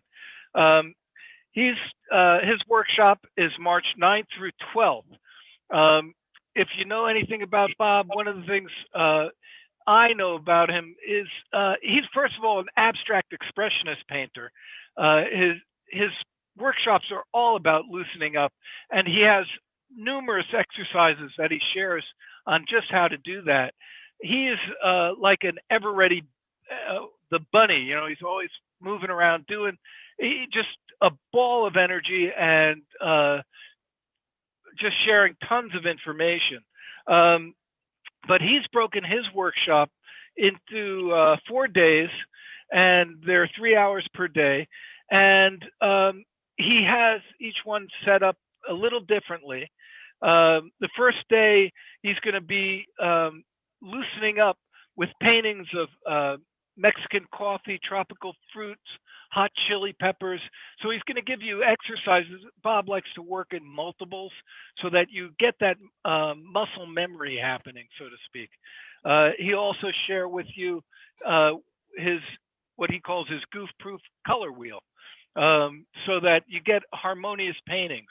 The second day, they'll be painting floral things, reminiscence of the botanical gardens, as well as some landscapes inspired by the fishing boats, harbors, the palm trees, etc., the beaches of the Casa. The third day, you're actually going to be working with the live model, sometimes draped, sometimes undraped, in a variety of poses, in different costumes with a Mexican flair. Now, Bob will share with you his particular approach to the figure and capturing that gesture very quickly. And let's see what else he's got. The fourth day will be all about abstract painting, and that's really, you know, Bob's, what his heart is about. And it's got what he's saying in the description. It's abstract painting with a vibrant Mexican Latin inspired colors. So it'll be an exciting workshop with Bob Burridge, 4 days. When was it? March 9th through the 12th.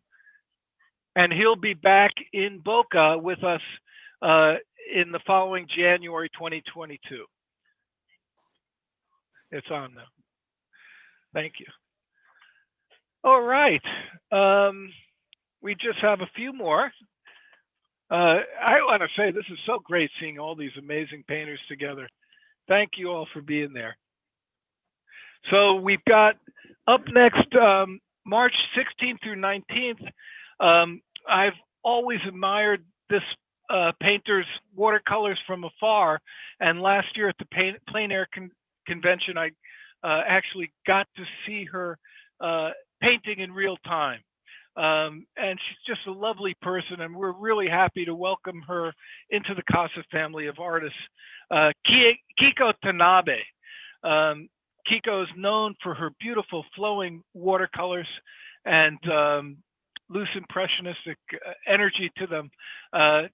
And again, her workshop is March 16th to 19th, and she'll be in the at the Casa in person in 2022. Kiko, please tell us a little bit about what you're doing. Hi, Bob. Hi, everybody. I am so honored to be a part of this group. Like you said, I've never been to Casa, but I love traveling. I love painting, and I love teaching, and I love Mexico, and I love the food over there. And you're a nice person, so when you invited me, there's no reason for me to say no. so I can't wait. I can't wait to go there to paint at the Casa 2022. But this year, unfortunately, we are all not traveling. But I love teaching, and I think I'm finally feeling comfortable teaching online. And so I'm looking forward to painting with whoever wants to sign up to paint with me in the virtual workshop. But I'm a newbie, really, as an artist, as a teacher. Really, I probably, unlike all the other artists. By the way, listening to all the presentation really makes me want to take all of the workshops. I wish I could do that. I didn't go to art school. Actually, I never studied art. I'm a self-taught painter. And even as a teacher, but I guess I've been doing this for some time because I started teaching back in 2011, I think. So it's been, wow, it's unbelievable. It's been 10 years already. But I love it. It gives me a great feeling to help other artists, because whatever the problem or issue, the painters, I get all kinds of painters from beginning to advanced level, even teachers, and about whatever issues they have, and I've experienced it myself. So I totally understand how they're feeling, what they're going through, and then I can offer solutions, and that's what I like to do. So I always say this: I don't really try to teach a certain style, because I think and I paint in a pretty much in a similar style. But to me, what's important is not really to achieving the style. It is to understand the essence of the subject we choose to paint. So especially in a plein air workshop, I like to show the students and how I interpret the essence and how to capture that with the light and color, and of course in a strong composition. And so it's really the result is not so important to me. So I like to encourage everybody who wants to just experience the Casa, and then also to paint with me, and I'll be happy to welcome you. But more than anything, I love traveling, I have to admit. So I can't wait to go to La Casa. But actually, I've been to Mexico. I live in San Diego, so right next to Mexico, right? But I've been to Mexico many, many times, going back 20, 25, even 30 years. I don't want to reveal my age, but I've been to Mexico many times. And Puerto Vallarta, I've been there a few times. And I can remember back in the day, I was a student. I was backpacking, taking a bus, riding with locals, and I went to small villages. And well, Puerto Vallarta is a city, but I remember going to a small beach town called Puerto Escondido. Is it close? I don't know. I remember that.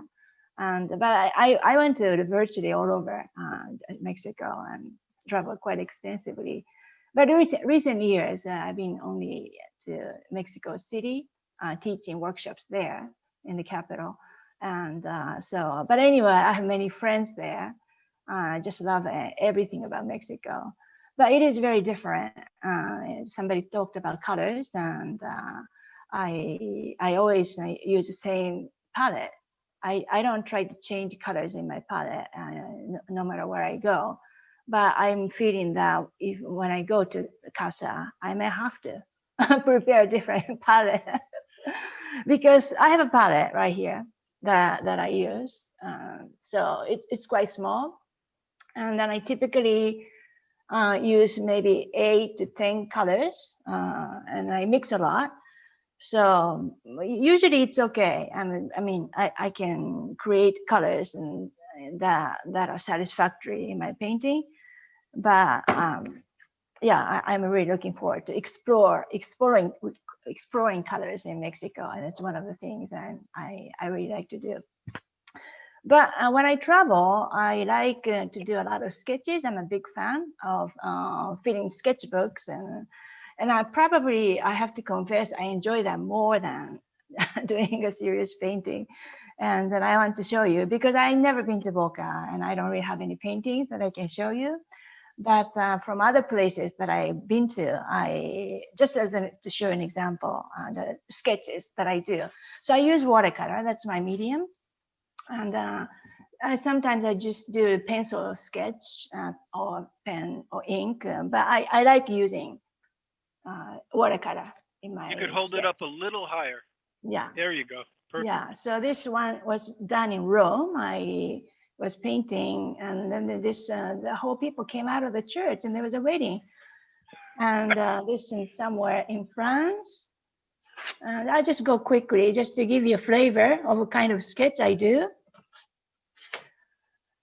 So if I'm gone for maybe a week or 2 weeks, and I come back with maybe 2 or 3 sketchbooks filled with these sketches, I just love doing this, and I never get tired of it. And sometimes I do a pencil sketch like this. And well, this was something I did in the recent workshop, not the plein air sketch. But just to give you an idea that the sketches and it's small. I don't really do big ones, and then usually I spend maybe 10 to 20 minutes at most to complete one. But to me, these are more important and more valuable than photos. I do take a lot of photos as well. But whenever I work in the studio, I usually work from a sketch. And then I use the photos as like a supplement. And so I'm not saying they're not useful, but I think I can pretty much make a painting from a sketch, and because all the information that I need is there. And so in my workshop, I like to teach you how to capture the essence in a sketch, and then we work from there. So actually, of course, we can't just copy the sketch, and that's not what I do. I have to use imagination, but also memory. Lots of things actually come from memory. So, but how do we memorize? How do I memorize? By doing a sketch. So actually, just recording important information by actually putting the pencil marks or the colors. But I'm also memorizing lots of things that don't appear in a sketch. And I feel like when I paint, I rely more on the memory side. And that's very interesting. But that's also difficult to teach because I have to verbalize. But I try my best. And when I do a demo, I talk. And I think somebody else said something similar. And I just talk and whatever that my brain is thinking. And so sometimes it may not be relevant, but I'm talking about from a memory side. So I just hope that information is useful when I teach. But sometimes I talk too much about that, and then I forget about mentioning colors, and then always there's a student that reminds me, Keiko, what color did you use just now? I have to talk about both sides, and technical side and emotional side. But I believe in painting should be done from both sides of a brain. And of course, the technical side is important, and I'm sure lots of students sign up, to learn techniques from a particular instructor, which I totally understand, and that's probably what I would do too if I take one. But to me, the more important part is the other side, and that's being actually a struggle for me as a teacher, how I can explain that part in the way that people understand. And so that they can incorporate that idea, that approach when they paint. But I think once that message gets across, I think the students will not be lost totally after they go home. But if they put too much emphasis on the technical side, maybe they do fine in a workshop, but after they go home, they try a different painting, they may have to stop and think, how do I do? So I think what I try to teach is just the principles, not too much about the techniques to complete a painting. And so how we can do that without being confused. I think to do a lot of brain work before we start a painting is so important. And that's what I try to do in a sketch. That's why I always say, if you have a good, the sketch, that sketch that looks great, your painting is half done already, even before you start. And I'm not exaggerating when I say this, and that's how I feel. So, but anyway, in the virtual workshop, I will be painting Mexico, La Casa, hopefully, from photos that you provide, Bob. That's very nice of you. And but there's a little bit of difficulty in it because then I don't know the place, because I heavily rely on the emotions and feelings and that I get from the subject. But I think if we can kind of break down the mechanism or to understand the structure of a painting, and we can get excited. I think I can, and I feel inspired, and so I can create a painting as if I've been there, I've seen it, I've tasted, I felt it, and so I can't wait really to do that in a workshop. But of course, being there is the best thing. So I'm really looking forward to 2022 and have fun with everybody. And I thank you, Bob, for once again inviting me to have me as part of this group. It's really such an honor.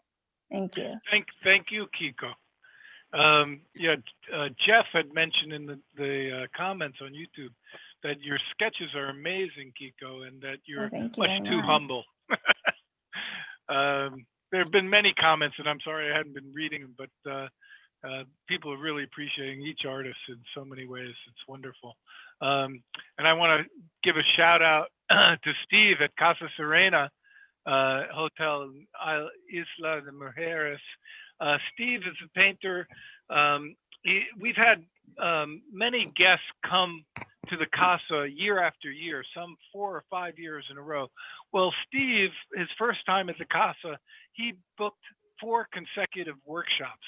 He wanted to, for I think it was his 60th birthday, I might be wrong.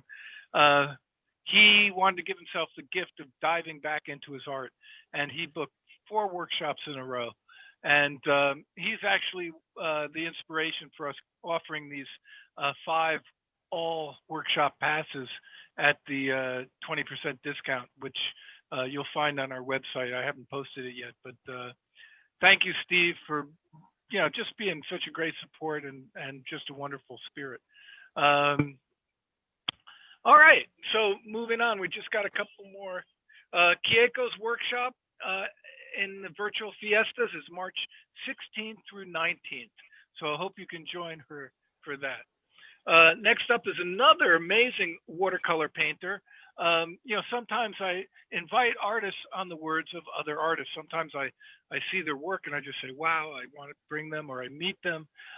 This artist was recommended by a few of the Casa artists to me. And I'd seen his work and I just didn't, know really about his teachings, but they were like, oh yeah, Frank Eber is an amazing painter, an amazing teacher. And I was so happy to invite Frank last year when he came, and he shared his process and his very soft spiritual energy is the only way I can describe it. A very beautiful energy that he imbues his work with. And so anyway, Frank's workshop, Interpreting Impressions of Mexico in Watercolor, will be March 22nd, 23rd, and 24th. Frank, take it away. Thank you. Thank you, Bob. Well, how do I start out? I'm not a big talker, actually. I believe you can't really talk about painting. You actually have to just do it. What's that famous quote from John Carlson? The art of painting cannot be taught, and therefore it cannot be learned. I love that. That's exactly true. Because all we do in workshops is, of course, teach principles of painting, but I can't teach you what to see when you look at something or what to feel. Those are all things that are really important for painting that cannot be taught. So the principles of painting obviously are very important. I don't want to, downplay workshops or anything. They have their place and they can definitely help moving someone along. But there's aspects that are helpful, but there's also this something you have to bring into it, of course. If we want to talk about my work, I would echo a lot of the sentiments that we already heard. Of course, I'm with Shelby. I'm actually not attached to a certain medium. I don't really care about watercolor or oil. To me, this is just, those are just mediums of expression. And I'm also an oil painter. Actually, I used to be an oil painter before I was a watercolor painter. So, people always, they judge sometimes paintings by how they're painted or what medium they are. I think that's not right. A painting should be just seen as an expression. I mean, in the end, as artists, we want to express ourselves, and that should be the biggest goal. So to me, again, watercolor is just one way of doing it. I love watercolor, no question. It has a very elusive quality to it. It can do things that oils can't do, but of course that goes across. It comes back and forth. And I truly believe if you work in more than one medium, you grow more as a painter.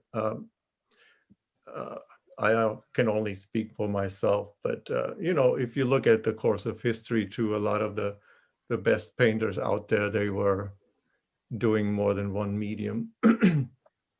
So going back to the workshop thing, I don't want to categorize my work really. It's just like all my colleagues here and friends, we are representational painters.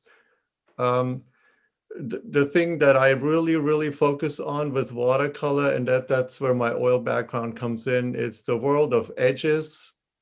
I feel, especially in the watercolor world, people have no idea how to control their edges. That's why most watercolors look just hard edges and not much else.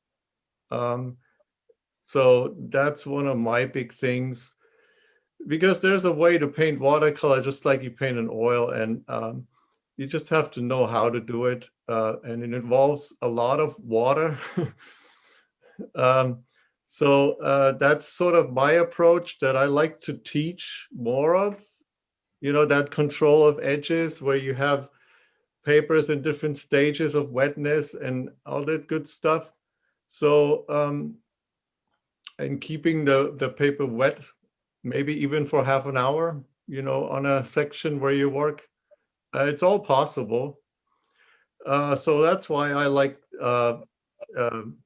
to teach people more about what's actually possible. Of course, general painting principles I like to teach as well, because obviously painting is painting in my book. And if you know your general painting principles, you will paint good in any medium, you know, because they're all the same. It's just process may be different.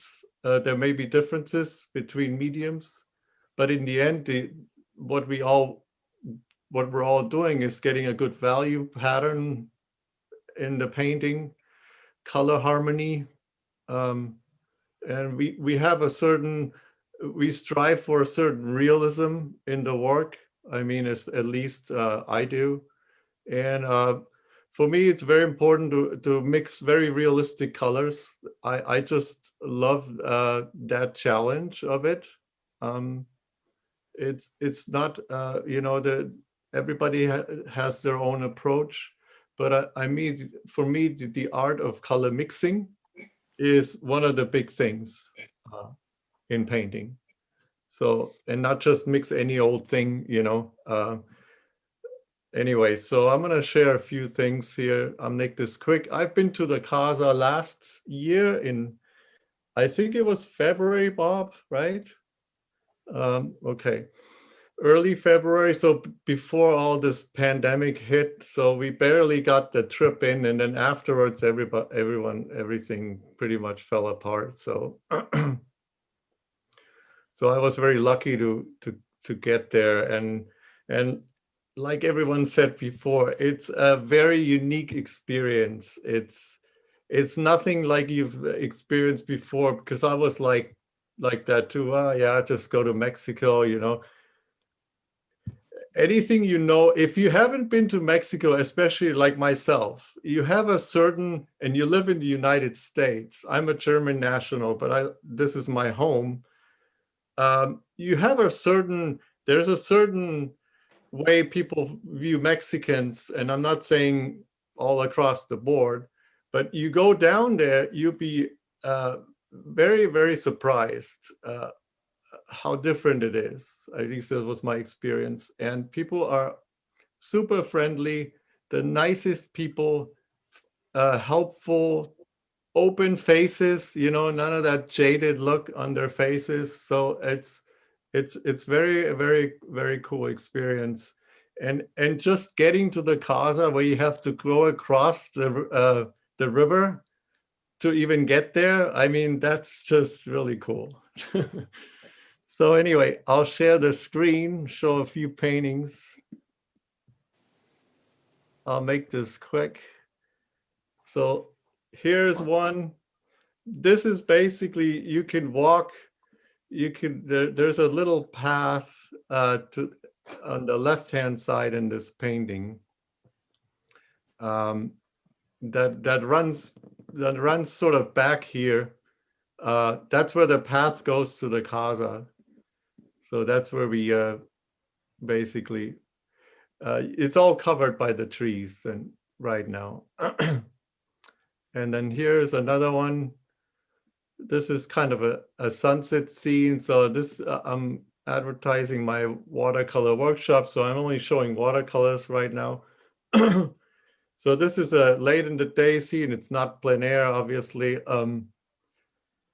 But you know, this is basically when you walk across the bridge, and then again on the left-hand side where all the thick trees are, that's where approximately the Casa is. So you can just imagine how beautiful it is. This is one from outside, just stepping down from the Casa, and then that's what you see. Unlike some of you guys, like Randall and John's work, when I was there, that was all flooded. There was no beach. So it was a little different for me. The water was quite high, or even Jim's work. I remember he was working down there and actually had some beach to stand on. So for us, that wasn't possible. We had to go way around because the water levels were pretty high. Let's do one more here. This is one we did across the so the Casa is actually in the background of this painting. So this is a steep street going down. So that's when you get to the Casa, that's where the taxis basically drive down to drop you off. And it was one of those colorful buildings, so real cool stuff, little street scene. But I'll show these. You can see edge qualities is very important in my work. And I show one more. This is in Yosemite. It's not Boca. And I teach at Yosemite for the Conservancy every year. And of course, last year I didn't because it was all canceled. So I teach for free, and I get to stay in the park in return. But I'll show this picture to show you how the edges in the painting.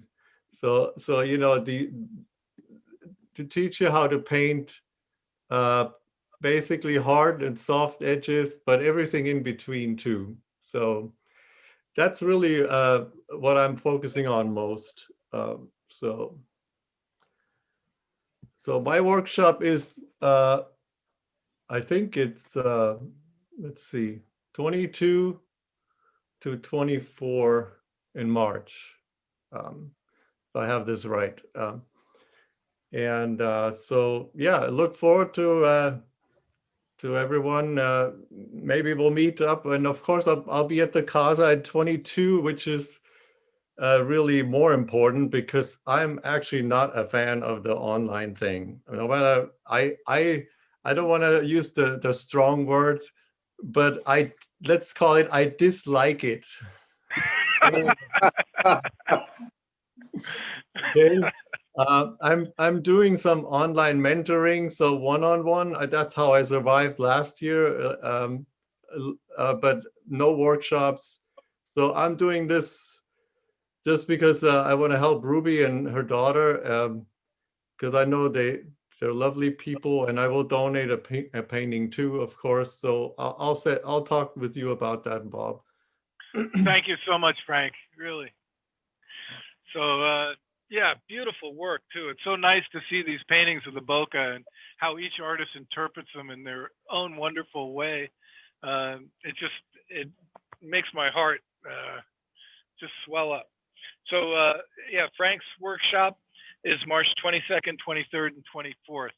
And you know, like each artist here, Frank is a fabulous teacher and really explains his methods, and as he's talking about how he deals with edge quality and value and what goes into creating those gorgeous paintings. So thank you.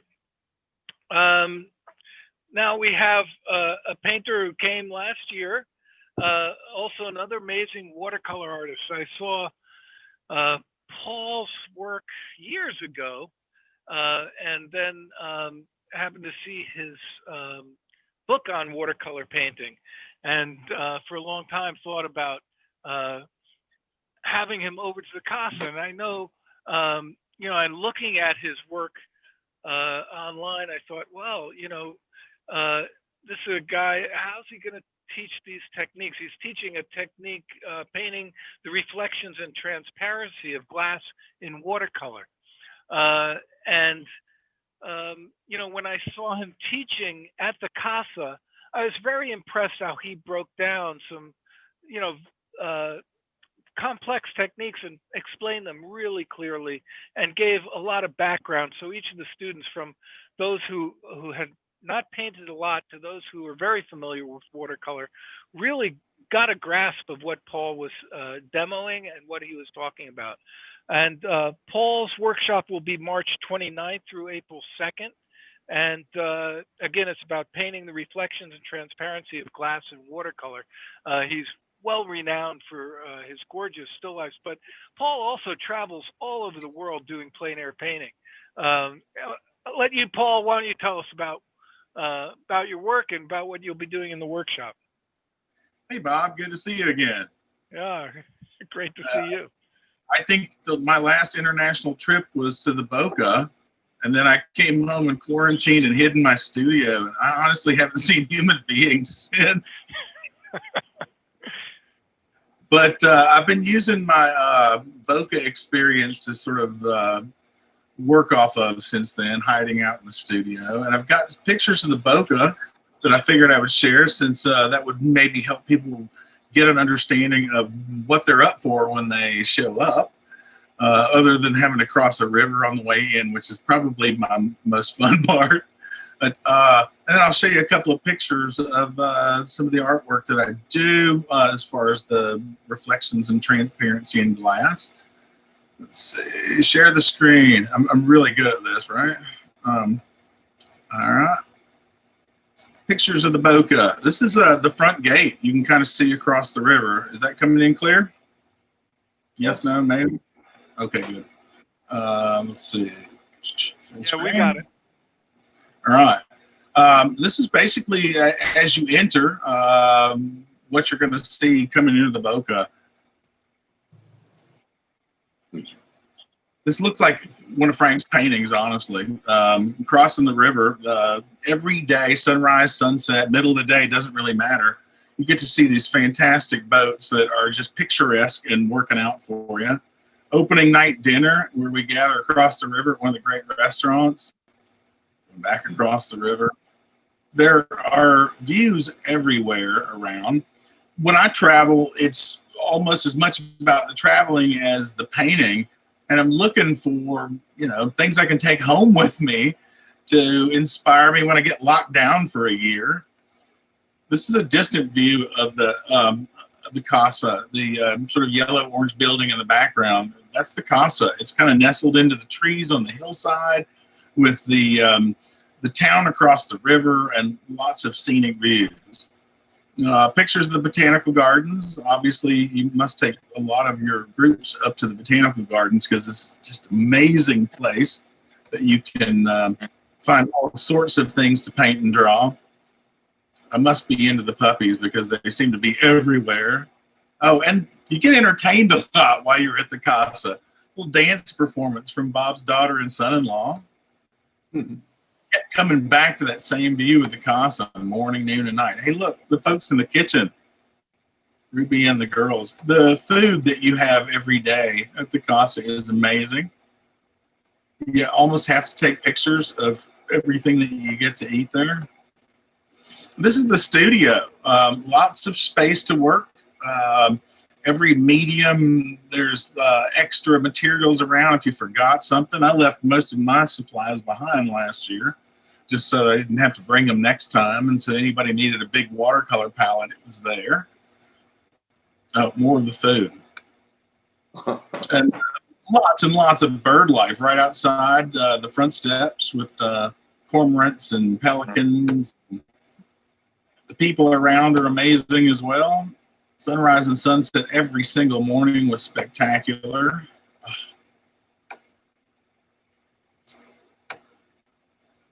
We basically eat together every single day. Lots to see along the way up the hill. Yeah, that wasn't my car, I swear. I'm teaching glass this year, and I'd like to use a lot of imagination to bring reference pictures, some glass still lifes to set up, and try to use as much of my observation as my imagination when I'm doing some of these pieces. I'm best with beginners. I teach the nuts and bolts of watercolor, how to fill your paintbrush with the appropriate ratio of water and color, how things work, how to make watercolor do exactly what it is that you want it to do. I try to twist it into a narrative and do something different. I allow my students or encourage my students to take it a different direction, make the painting your own. I'm doing a 5-day video workshop this year in late March and early April. And I encourage you to follow along with what I'm doing. I'll show you the sketches that I do beforehand and what I'm doing to sort of take the scene to a completely different level. I focus on dramatic light and getting the textures and the composition that you want with watercolor, and hopefully everything works out for you. I really don't have anybody that fails to create something completely different, unique, and something that they're proud of by the end of the day. All right, let's see if I can unzoom that now.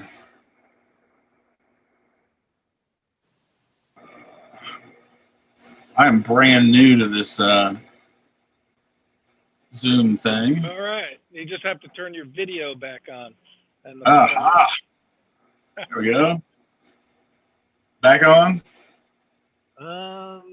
Not seeing you. Well, shoot. I lost your camera. No, bummer. Anyhow, until we figure out the technical difficulties. There we go. There you are. There you are. Thank Fantastic. you, Paul. That was beautiful. And thank you for all those fantastic photographs of the Boca, too. Man, I was going to say, you're going to have to share some of those, if you would, with Kiko and Michelle. Absolutely. Painting. Those were just the ones that I had on my phone from my last trip out. But yeah, you're welcome to them. I was seeing all the paintings that everybody had done of the Boca. I did more of a studio workshop last year and will in 2022. I do the more conditioned air painting as well as the plain air painting. When I'm traveling, there's so many things to see and do. I have a hard time staying in one spot to paint for more than an hour at a time. But working in the studio for part of the day and then going out on adventure the rest of the time, that's my cup of tea. Well, thank you so much, Paul, and we're looking forward to your workshop. Again, his virtual workshop is March 29th to April 2nd, and you'll be painting reflections and transparency of glass. You learn a lot of wonderful watercolor technique and just the hows and whys of what you're doing with it. Thank you all so much. Again, I want to mention we have some wonderful prize giveaways. I'm going to type my email right now into the chat box. Let me just see. It's not showing up. Hold on. Oh boy. There we go. They had glitches with it in the beginning, so he's gonna use it.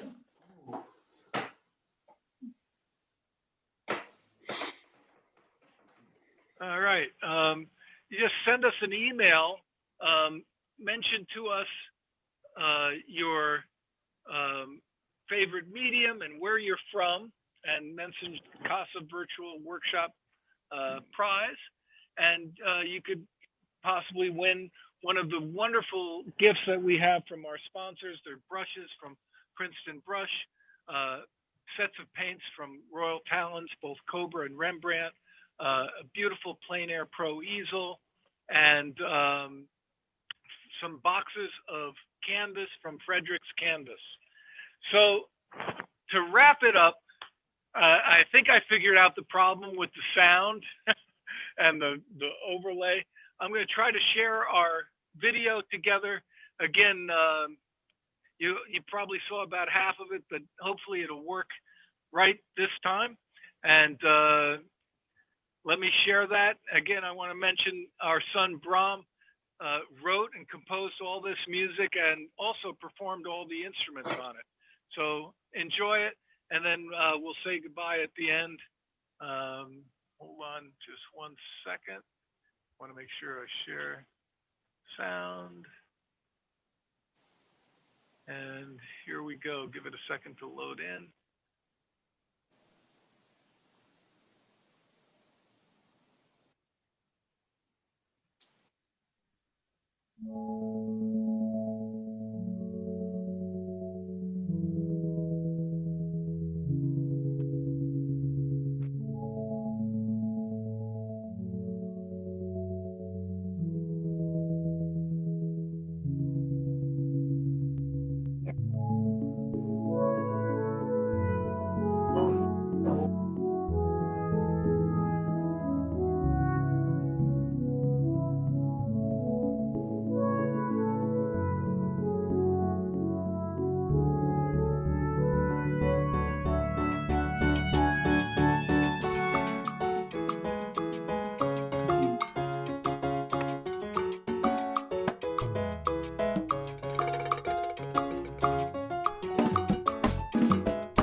Mhm. All right. Oh, That was great. Bob, that was my hat. oh, Thank you. Perfect. oh, thank you. Well, I tell you, my son has been spending all night for the last week until like 3, 4 in the morning writing and recording that. He is not going back to the University of Miami this semester, his final semester to graduate. He's doing it, and he's created a music studio in the basement of my painting studio. So it's pretty cool to hear him drumming all the time, even though I can't have a conversation with anybody. Anyway, I want to thank all of you for being a part of this, each and every one of you, for just being who you are, being beautiful lights in the world. And I know Monica feels the same way. And we're sending our hearts out to you. And all of you watching, again, send us an email. We've got these wonderful gifts we're going to go away and giving away, and sign up for a workshop or two, or do all of them, whatever. Keep your beautiful lights shining brightly. We need positive energy in this world, and creativity. That's what's going to do it. Giving that, looking at the world in fresh ways, giving people the eyes to see beauty where it exists everywhere. That's the gift of artists. And yeah, thank you all. So appreciate all of your support. It's really amazing. Thank you. Yeah. Cheers. Thank you. Cheers. Yes. Cheers. Yeah. Each and every one of you. Cheers. Great. Thanks, Bob. Thank All you. right. Yeah, We'll thanks, be in Bob. touch soon, everyone. Nice to see everyone. Yeah, take care. And this All of you. Nice to meet you. This will Great be seeing on you our guys. YouTube channel. If somebody missed it and wants to see it, go to youtube.com/Casa Artistas / and it should be there. Good luck. Great. Thank you. Take care, guys. Yeah, thank you. Bye. All righty. Bye. Bye Hasta now. luego. Buenos dias. Hasta luego. Hasta luego. Hasta lumbago. Go back.